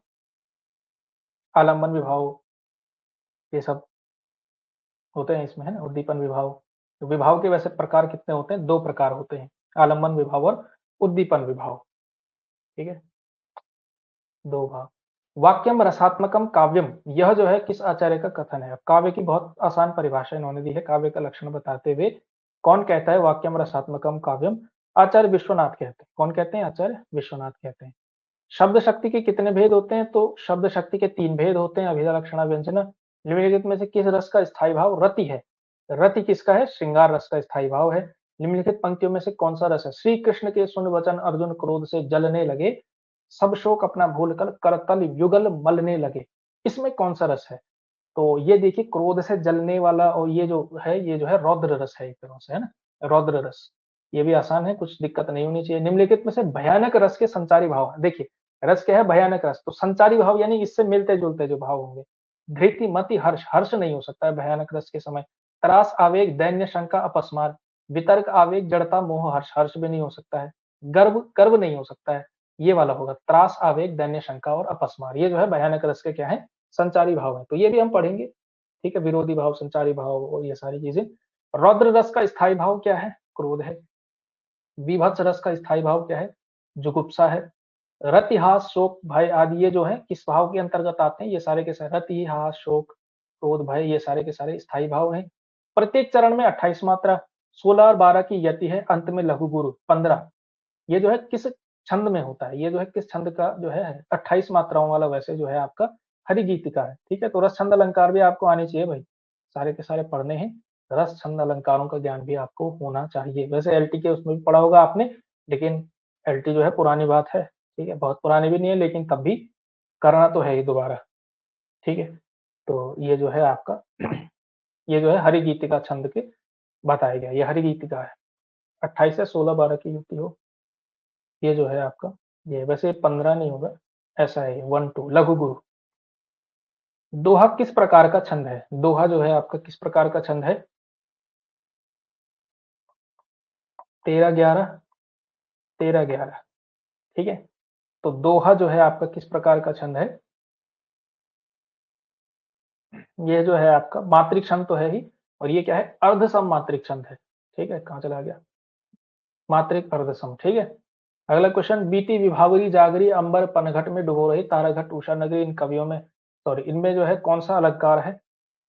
तो ताराघट, उषा नगरी, रूपी, ये जो है रूपक अलंकार है इसमें, ठीक है, सारा का सारा रूपक अलंकार है। जब दो वाक्यों में बिंब प्रतिबिंब भाव हो तो अलंकार कौन सा होगा? अब देखिए यहाँ पे जो है अलंकार की परिभाषा पर आधारित है, तो ये भी हमको समझना है कि ये भी हमको तैयार करना पड़ेगा इसका मतलब, ठीक है। तो बिंब प्रतिबिंब का भाव हो तो वहां पे दृष्टांत अलंकार होता है वैसे, ठीक है, पढ़ लेंगे आगे चल करके। मुख है अंबुज सो सही मीठी बात बिसेखी, ये जो है इसमें कौन सा अलंकार है? अलंकार इसमें से जो है पूछा जा रहा है, ठीक है। वैसे इसमें जो है आपका व्यतिरेक अलंकार है, ठीक है, इतना समझाने का उतना नहीं है। आगे बढ़ते हैं, क्वेश्चन सॉल्व करना पहले हमारा मुख्य यानी उद्देश्य है आज का। फिर जो है जब अलंकार इत्यादि आएगा तो गहराई में हर चीज बताएंगे आपको। निम्नलिखित में से शब्दालंकार का भेद है वो कौन सा है? उपमा, रूपक, विभावना, वक्रोक्ति। शब्दालंकार कौन सा है इसमें से? वक्रोक्ति अलंकार जो है, हाँ वक्रोक्ति ही है, शब्दालंकार ही है वक्रोक्ति, ठीक है। तो ये है आपका वक्रोक्ति अलंकार, इसका उत्तर है। जब सादृश्य के कारण एक वस्तु में अनेक अन्य वस्तुओं के होने की संभावना दिखाई पड़े और निश्चय न हो पाए, जब निश्चय नहीं हो पाता है तो वहां पे क्या होता है आपका? संदेह अलंकार होता है, ठीक है। हाँ, वहां पे क्या होता है आपका? संदेह अलंकार। संघ की राजभाषा हिंदी और लिपि देवनागरी होगी 343। खड़ी बोली हिंदी का विकास किस अपभ्रंश से हुआ है? खड़ी बोली हिंदी का विकास जो है शौरसेनी अपभ्रंश से हुआ है। पाली में प्राकृत का जो रूप था उसका विकास इनमें से किन तीन शाखाओं में हुआ? पाली में प्राकृत का जो रूप था उसका विकास किन शाखाओं में हुआ है? ठीक है, पाली में प्राकृत का जो रूप था उसका जो है विकास किन रूपों में हुआ है? उसका जो है तीन शाखाओं में हुआ, शौरसेनी, भागधी और महाराष्ट्री। ए जो है इसका उत्तर होगा। हिंदी की बोलियों में महत्वपूर्ण स्थान रखने वाली कौरवी किस उपभाषा के अंतर्गत आती है? कौरवी जो है, कौरवी, कौरवी को ही खड़ी बोली भी कहते हैं, ठीक है, ये पश्चिमी हिंदी के अंदर आती है। निम्नलिखित में से बिहारी उपभाषा की बोली नहीं है, बिहारी की बोली नहीं है। भोजपुरी, बुंदेली, मगही, मैथिली। बुंदेली, बुंदेली किसमें आती है? ये भी आपका जो है पश्चिमी उसमें आती है, पश्चिमी हिंदी में आती है, ठीक है, बुंदेलखंड में बोली जाती है। संविधान सभा में हिंदी, हिंदुस्तानी और देवनागरी तथा अंतरराष्ट्रीय अंगों को लेकर प्रस्तुत किए गए मुंशी आयंगर फॉर्मूला है, सॉरी, ठीक है, आयंगर फॉर्मूला के प्रस्तोता कौन थे? ठीक है, तो अगेन ये भी जो है आपका राजभाषा हिंदी से संबंधित क्वेश्चन पेपर है, मतलब सॉरी क्वेश्चंस हैं, और ये भी बड़े महत्वपूर्ण क्वेश्चन होते हैं। ठीक है, तो मुंशी आयंगर कौन से थे? तो कन्हैयालाल माणिकलाल मुंशी और गोपाल स्वामी आयंगर, ये दो थे। मुंशी आयंगर फॉर्मूला इसी को कहते हैं, ठीक है। पूर्वी हिंदी के अंतर्गत बोली जाने वाली बोलियां कौन सी हैं? पूर्वी हिंदी के अंतर्गत बोली जाने वाली कौन सी हैं? अवधी, बघेली और छत्तीसगढ़ी। ए जो है सही उत्तर होगा। भोजपुरी आपका बिहारी के अंदर आ गया, हड़ौती तो आपका इधर हो गया, ब्रज जो है आपका पश्चिमी हो गया, हड़ौती तो इधर हो गया आपका राजस्थानी हिंदी में। तो विश्व की प्राचीनतम मानी जाने वाली लिपियों में से कौन सी मानी जाती है? नागरी, कैथी, शारदा या फिर ब्राह्मी? तो कौन सी लिपि मानी जाती है? ब्राह्मी लिपि मानी जाती है, ठीक है, शारदा इसके बाद आई थी। भारत के संविधान में हिंदी की को राजभाषा की मान्यता कब मिली थी? 14 सितंबर 1949 को मिली थी। निम्नलिखित में से गढ़वाली की उपबोली कौन सी है? गढ़वाली की उपबोली पूछ रहा है आपसे, ठीक है। खसपरजिया, ये पछाऊ होना चाहिए था, जोहारी या फिर सलानी, सलानी है, ठीक है, जो पौड़ी गढ़वाल के आसपास बोली जाती है, ठीक है, पौड़ी गढ़वाल में बोली जाती है मतलब, ठीक है, तो उससे जो है सलानी कहा जाता है। ये बाकी जो ऊपर वाली है खसपरजा इत्यादि ये सब जो है कुमाऊनी की उपबोलियां हैं। बुंदेली का विकास किस उपभ्रंश से हुआ है? बुंदेली का विकास, देखिए बुंदेली का विकास मागधी, पैशाची, शौरसेनी या फिर अर्धमागधी। तो बुंदेली क्योंकि पश्चिमी हिंदी से है, तो पश्चिमी हिंदी वाली जितने भी है वो शौरसेनी अपभ्रंश से हुई है। इनमें से कन्नौजी बोली का क्षेत्र कौन सा है? कन्नौज, कन्नौजी, कन्नौजी। अब जो है ये तो उतना आइडिया नहीं है मुझे, बट हाँ भाई ये थोड़ा सा ऐसा ये देखना पड़ेगा मामला, ठीक है। तो यहाँ से भी हम समझ सकते हैं कि ये देखिए आयोग ने इसका जो उत्तर बोला है ये हरदोई माना है, ठीक है, तो हरदोई कर ही लेते हैं, हरदोई भाई। तो हर बोली का जो है क्षेत्र देखना पड़ेगा, ये उत्तर प्रदेश एक बड़ा राज्य है तो उसमें हमको मैप के आधार पर पूरी मैपिंग करनी पड़ेगी हर बोली की, ठीक है, तब जो है प्रत्येक जिला, छोटा छोटा शहर इत्यादि देखा जा सके। निम्न में से कौन सी भाषा देवनागरी लिपि में लिखी जाती है? देवनागरी में कौन सी लिखी जाती है? उड़िया, मराठी, गुजराती या फिर पंजाबी? सभी को पता है मराठी देवनागरी में लिखी लिखी जाती है, ठीक है। हाँ, घ का उच्चारण स्थान क्या है? सभी लोग जानते हैं, क ख ग घ, घ का उच्चारण स्थान कंठ है। कृदंत का उदाहरण कौन सा है? बनवान, नमकीन, नीलिमा या फिर खिलाड़ी। तो कृदंत प्रत्यय, कृदंत शब्द यानी कृत प्रत्यय से बना हुआ शब्द, तो जो क्रियाओं पर लगता है तो वो जो है खेलने, खिलाड़ी जो है इसका सही उत्तर होना चाहिए। क्रिया के मूल को जो है धातु कहते हैं। लड़का किताब पढ़ रहा है, इस वाक्य में कौन सा पदबंध है? अब देखिए ये जो है आपके लिए क्वेश्चन है, ट्रिकी क्वेश्चन, मतलब वाक्य संरचना इस पर आधारित क्वेश्चन है, तो ये जो है आपको बताना है।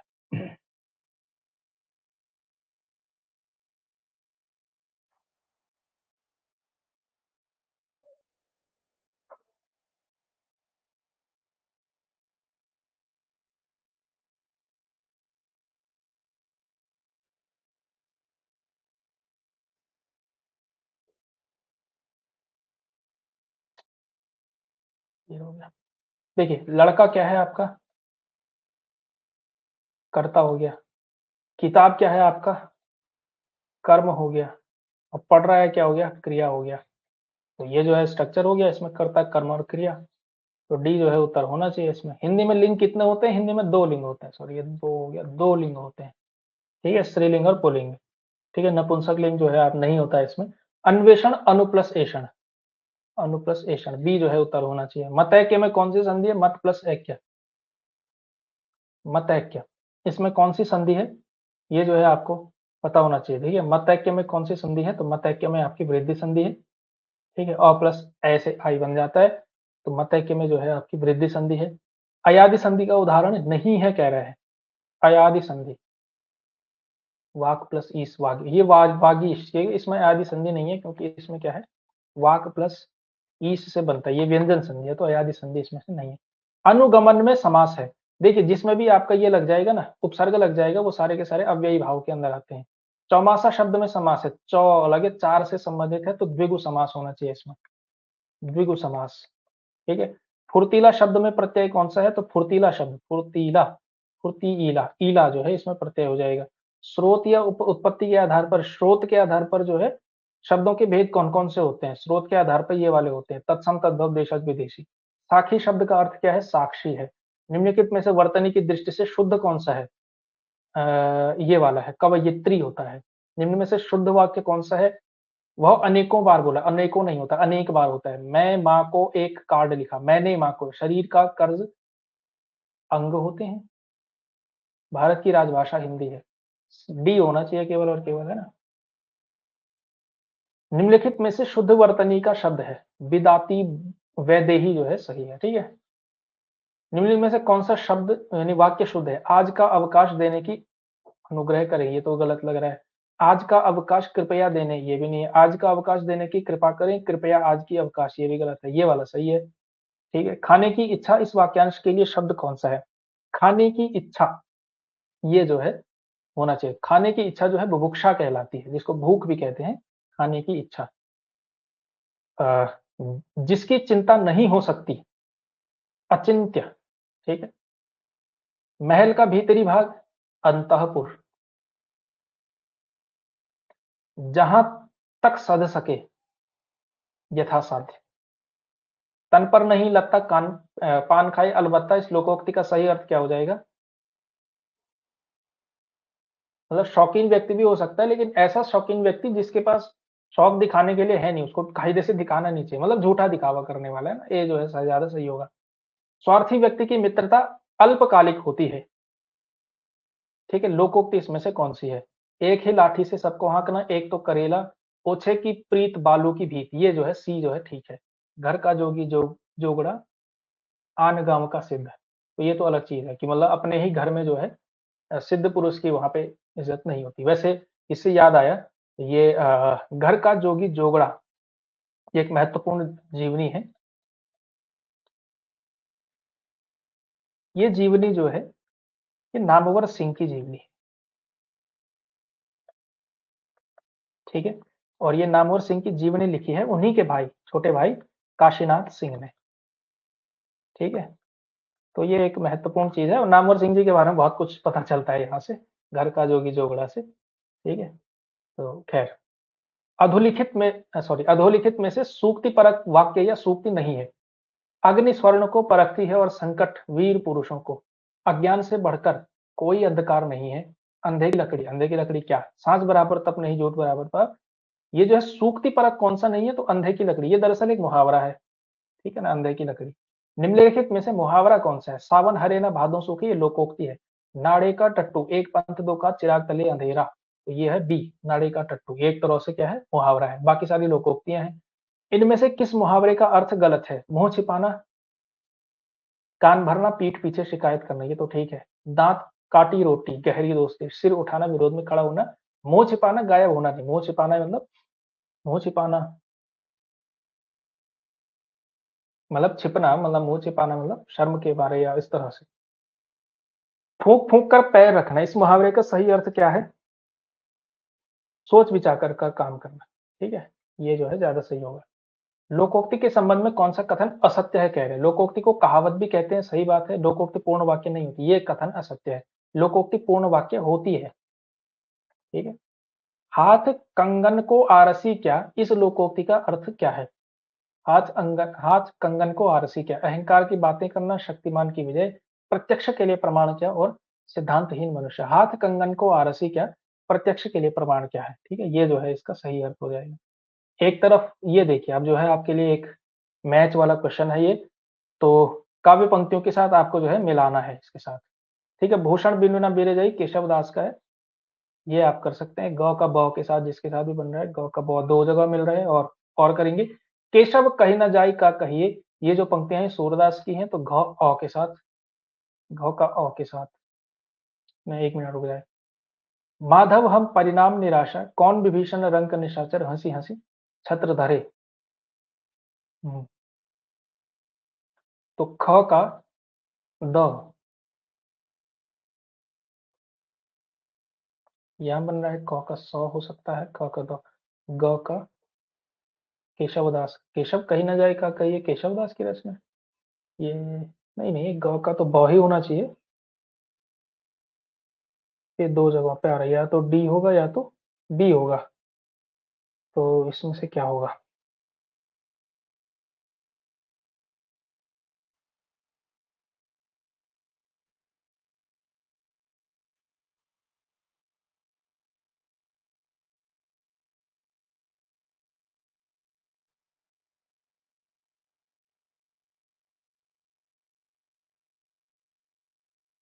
बट इसके आंसर की देखनी ही पड़ेगी, क्वेश्चन निरस्त तो नहीं हुआ होगा कहीं।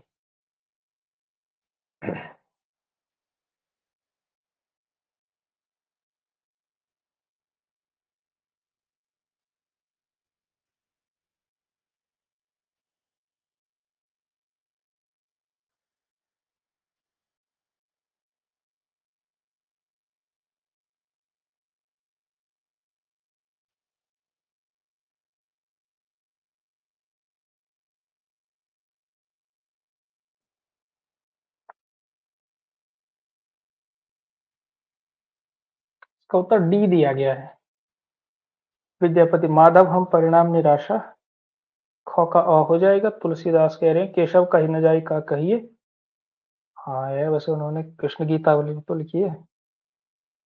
हाँ हो सकता है केशवदास, ठीक है, हाँ थोड़ा हो सकता है, खैर पढ़ेंगे तो हो जाएगा, कोई दिक्कत नहीं है रिवीजन के द्वारा। और ग का ब तो है ही, और घ का द, कौन विभीषण रंग निशाचर हंसी हंसी छत्र धरी, ठीक है, देख लेंगे, कोई बात नहीं।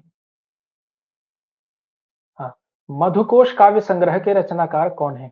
मधुकोश काव्य संग्रह, अब देखिए ये जो है आपके लिए अगेन, ये जो ये है, ये उत्तराखंड जो लोक साहित्य वाला जो चीज है, वहां से ये पूछा गया है भाई, ठीक है।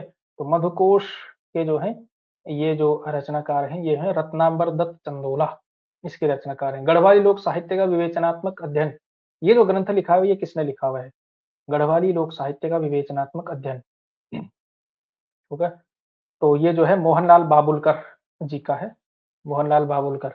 और इनमें से कौन सा गीत जो है, सॉरी, कौन सा लोकगीत उत्तराखंड का नहीं है? न्योली, चौमासा, चांचरी या फिर चहका। तो सभी को पता है चहका, ये जो है उत्तराखंड का लोकगीत नहीं मिलता है, ठीक है। बाकी जो 11 प्रश्न है, इसमें 13 लिखा हुआ है मैंने, 11 क्वेश्चन जो है मुझे नहीं मिल पाए, ठीक है, इसके लिए खेद है। लेकिन फिर भी हम कह सकते हैं कि इन प्रीवियस ईयर क्वेश्चंस के द्वारा जो है हमें काफी कुछ देखने को मिलता है, जानने को मिलता है कि किस किस तरह के प्रश्न जो है आपकी परीक्षा में पूछे जाते हैं। हमें जो है रेंज का पता चलता है कि हमें क्या क्या पढ़ने की जरूरत है, ठीक है। तो 2-3 चीजें जो है हम टेक अवे ले सकते हैं आज की क्लास से। पहला, कि जो मैं कह रहा हूँ कि जो हमारी महत्वपूर्ण संदर्भ ग्रंथ है वहां से पढ़ना ही पढ़ना है, ठीक है, तथ्यात्मक के साथ साथ, क्योंकि पिछली बार तथ्यात्मक पूछा गया था तो तथ्य तो सभी को तैयार करने ही करने हैं, ये तो बेयर मिनिमम काम है, ठीक है, लेकिन साथ ही साथ हम क्या करेंगे इस बार थोड़ा सा कॉन्सेप्चुअल मामला भी चलाएंगे, ठीक है, कॉन्सेप्चुअल स्टडी भी करेंगे हम, अवधारणाएं आपकी स्पष्ट होनी चाहिए, पूरे कॉन्सेप्ट आने चाहिए, चीजों को रटना नहीं है केवल और केवल समझ करके आगे बढ़ना है, और प्रत्येक चैप्टर को जो है हमने करना है, कोई भी सेगमेंट है, कोई भी विषय जो है इसमें से, कोई भी टॉपिक जो है छोटा बड़ा नहीं है, विषय टॉपिक सभी महत्वपूर्ण है, क्योंकि मार्जिन बहुत कम रहने वाला है सिलेक्ट होने वाले और ना होने वाले में, ठीक है। तो हिंदी का जितना भी सिलेबस अभी तक हमारे पास है, हो सकता है आयोग इसमें परिवर्तन करे, वो खैर हमारे कंट्रोल में नहीं है, तो हम इसके बारे में चिंता भी क्यों करें, ठीक है, लेकिन हमको जो इतना करना है, जो हम कर सकते हैं वो हम कर रहे हैं भाई, ठीक है। तो इतनी तैयारी जो है हमको करनी पड़ेगी इसमें। तो आज की क्लास में हम इतना ही करते हैं, ठीक है, बाकी हम कल की क्लास से, फिर कल से हम थोड़ा-सा जो है तैयारी जो है अपनी कंटिन्यू, मतलब जो हमारा चल रहा है सिलेबस वो करते रहेंगे, ठीक है। ये मैंने आज इसलिए करवा दिया ताकि हम शुरू में ही थोड़ा-सा रेंज को समझें, और मैं केवल खुद ही देख करके ना करूँ, कि वैसे मेरे लिए भी ज़रूरी है, आपको भी समझाना ज़रूरी है कि किस-किस तरह के प्रश्न जो है इसमें आ रहे हैं, ठीक है। तो इसलिए एक क्लास शुरू में ही ले ली हमने, ताकि फिर जो है आपको बार-बार पेपर उनमें ना देखना पड़े, हालाँकि बीच-बीच में हम देखते रहेंगे उस तरह से भी, ठीक है, लेकिन बार-बार पेपर ना देखना पड़े कि पिछली बार क्या पूछा था, कैसे पूछा था। एक बार समझ में आ जाएगा, एक ओवरव्यू हमको समझ में आ जाए, प्रीवियस ईयर क्वेश्चन से बहुत ज़्यादा, क्वेश्चन पेपर से जो है बहुत ज़्यादा आपकी क्लैरिटी आती है, बहुत ज़्यादा पता चलता है कि क्या-क्या प्रश्न पत्रों में पूछा जा रहा है, ठीक है। तो आज की क्लास में इतना ही, बाकी करते हैं हम कल, ठीक है, मिलते हैं आपसे फिर, ठीक है। शुभ रात्रि, गुड नाइट।